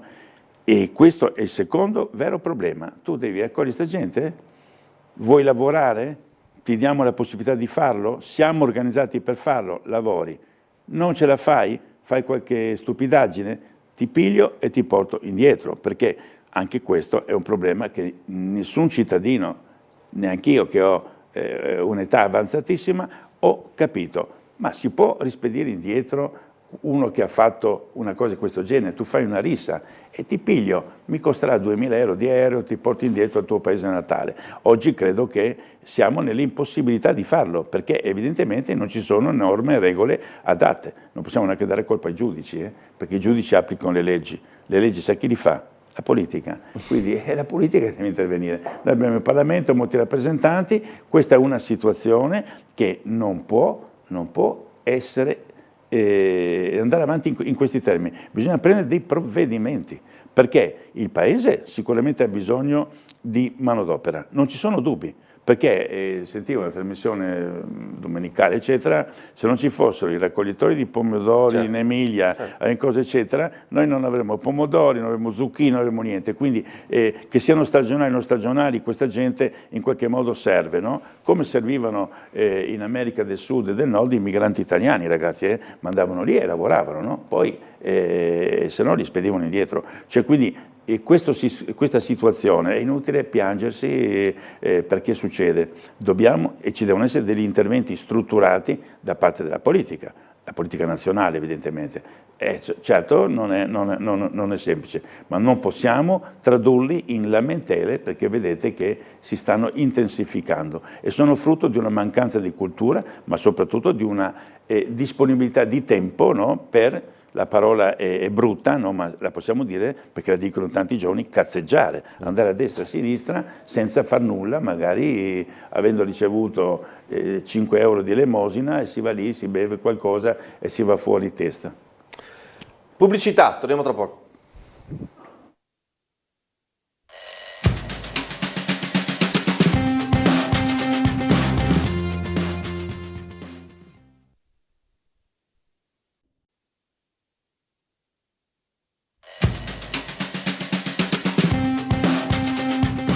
Bentrovati ancora in studio con l'assessore Rossi, c'è una telefonata, proviamo a sentirla, questa mattina abbiamo un problema di linee, ci scusiamo. Pronto? Lo sentiamo? Pronto? Eccola qua, buongiorno, finalmente. Prego. Sì, buongiorno, volevo parlare in linea. E in onda? Sono in linea, niente, allora, buongiorno al conduttore e all'ospite. Innanzitutto volevo fare i complimenti alla Trieste Trasporti, perché hanno fatto una cosa che necessitava da anni. La 41, facendo il giro per via Mauaz, le persone anziane hanno la possibilità di scendere dove vogliono, mentre prima con la 21 dovevano farsi con le borse della spesa tutta la salita. Complimenti alle Trieste Trasporti e agli autisti. Un'altra cosa, prego. Mi sento in vivo, perché ho la televisione, scusi, ho la televisione accesa. Niente, un'altra cosa, quello che è stato fatto per la sicurezza, chi è contrario è sbagliato, e anche di dare i soldi ai poliziotti che vengono ingiustamente inqualificati perché loro fanno il loro dovere, peccato che non possono sparare, scusi dell'espressione però è giusta. Terza cosa, la cabinovia non mi sembra una cosa tanto giusta, piuttosto i soldi che vanno per la cabinovia dateli agli ospedali, ai infermieri che sono sempre sotto pressione. Vi ringrazio, arrivederci, buongiorno. Grazie alla signora. Vignetta di Marco Englaro che si riconcentra sulla cabinovia, settimane de baruffe in consiglio sull'Ovovia, alla fine si farà una standing ovation.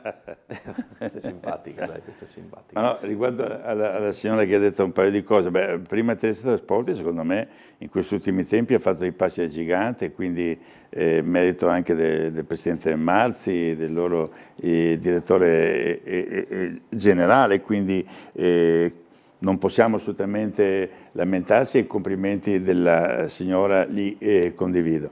La seconda cosa, dico alla signora, non si può pagare vendendo qualche traliccio della cabinovia l'infermiere di turno, no? Sono due posti di bilancio molto diverse, per cui riconosco che affrontiamo qualche volta dei temi come quello della sicurezza, ma anche quello della sanità, che sono complicati, no? Noi abbiamo delle forze che lavorano, in questi casi i poliziotti, e dall'altra parte ad esempio gli infermieri, si pensa a quelli del pronto soccorso, che rischiano quotidianamente, no? Non dico la vita, ma certamente quello che è il loro lavoro, perché da un lato i poliziotti che non devono sparare, signora, no? Perché non è che possiamo pensare che possono utilizzare le armi, sono allenati proprio per gestire situazioni senza l'uso della violenza, si devono difendere e ci devono difendere, quindi qualche volta devono appunto frenare l'impulso di giovanotti che evidentemente hanno un tasso, non dico alcolico, ma mentale troppo elevato, e dall'altro abbiamo una sanità in cui le persone che ci lavorano, dai medici agli infermieri, fanno si impegnano, hanno un grosso sacrificio.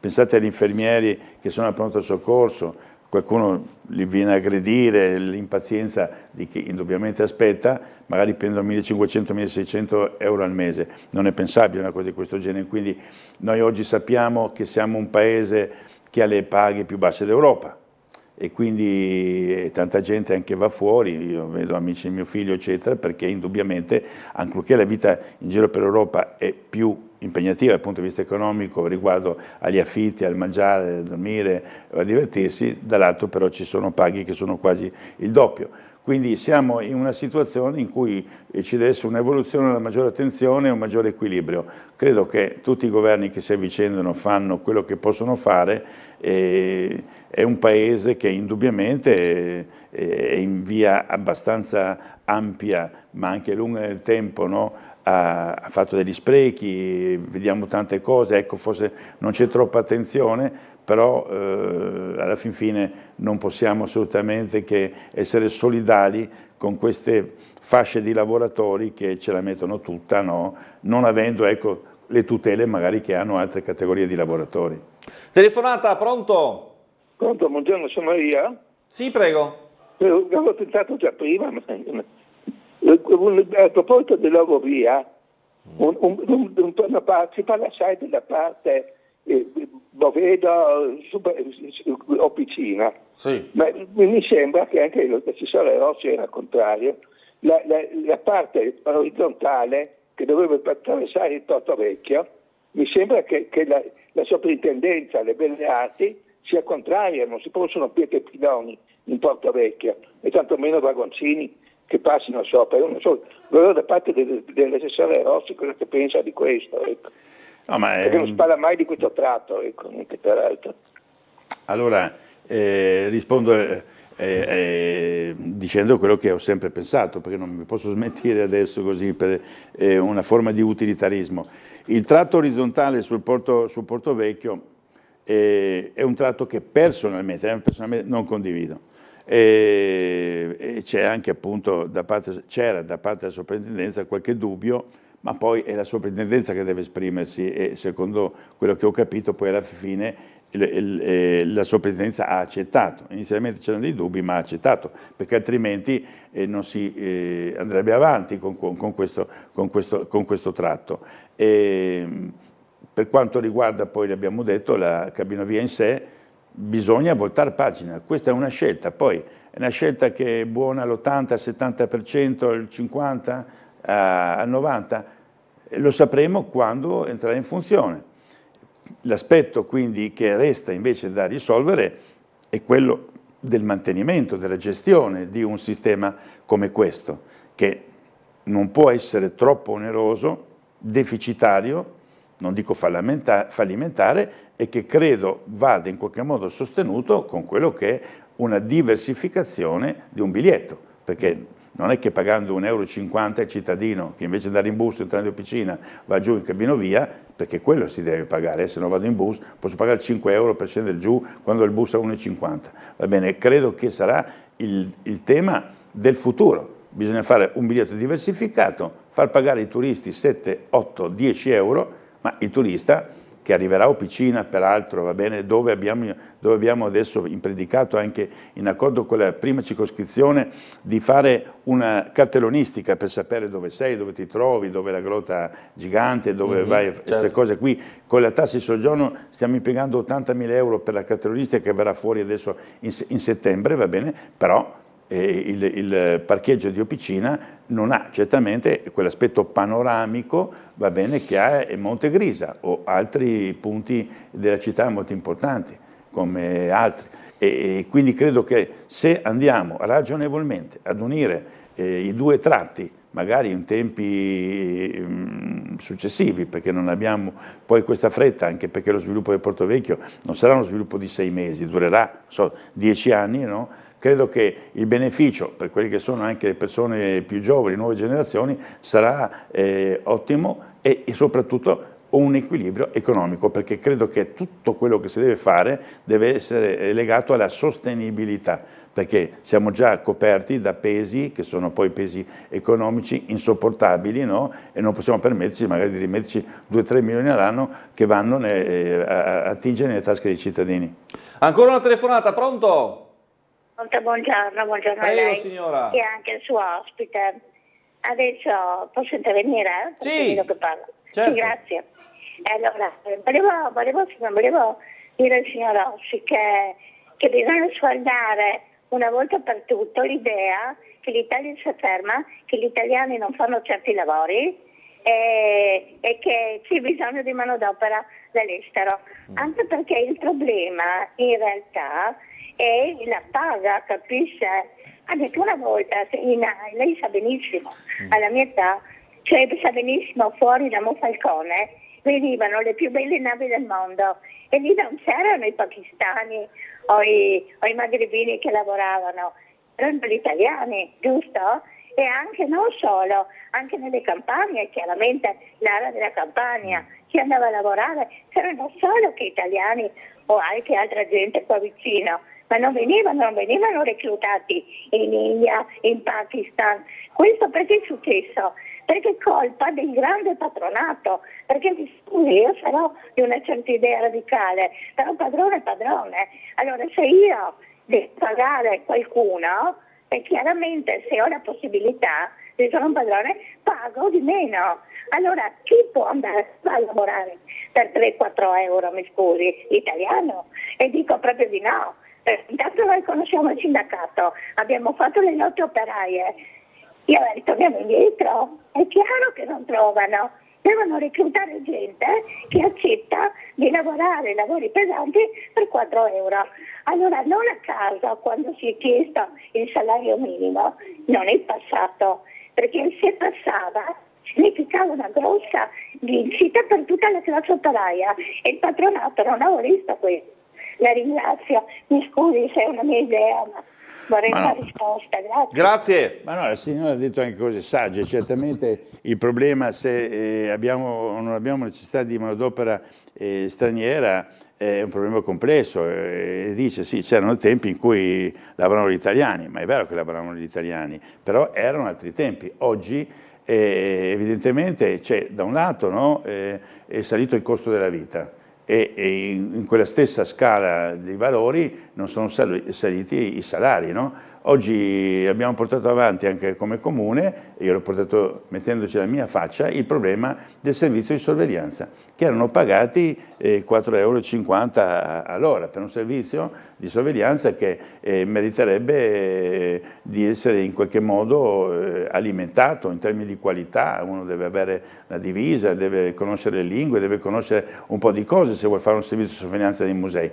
Perché erano pagati 4,50 euro? Beh, erano pagati 4,50 euro perché ci sono accordi sindacali nazionali tra i vari governi che sono ceduti, destra, sinistra, centro, quello che volete, e i sindacati tradizionali. Oggi, se questi accordi portano a queste realtà economiche, ce ne dobbiamo fare una ragione, e quindi è logico che uno non va a lavorare in miniera, non va a lavorare a fare il saldatore, eccetera, no? Per una paga di 700-800 euro al mese, no?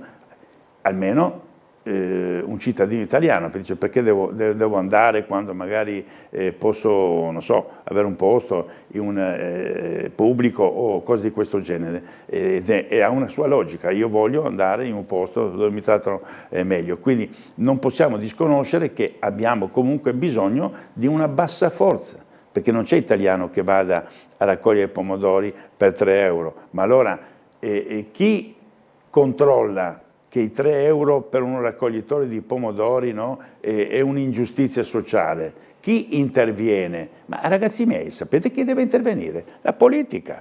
E dov'è la politica? E la politica, ditemelo voi dov'è. Io la conosco da 25 anni e mi sono fatto anche un giudizio, quindi è inutile che ci lamentiamo, perché il problema del nostro paese è un problema molto complicato. Abbiamo le paghe più basse, siamo purtroppo, ultimi dappertutto. Marco, tu vai a vedere le statistiche europee, ultimi di qua, penultimi di là, penultimi dietro la Grecia, ultima. Cioè non è che la Norvegia o l'Inghilterra. Quindi, signora, la situazione è assai complicata. Cioè, oggi noi guardiamo il nostro paese da un lato per quelle che sono la bellezza, la storia, la cultura, 2000 anni di vantaggio su tutti, il risorgimento, ma anche tutto quello che è successo nel 300, nel 500, cose meravigliose, poeti e artisti, no?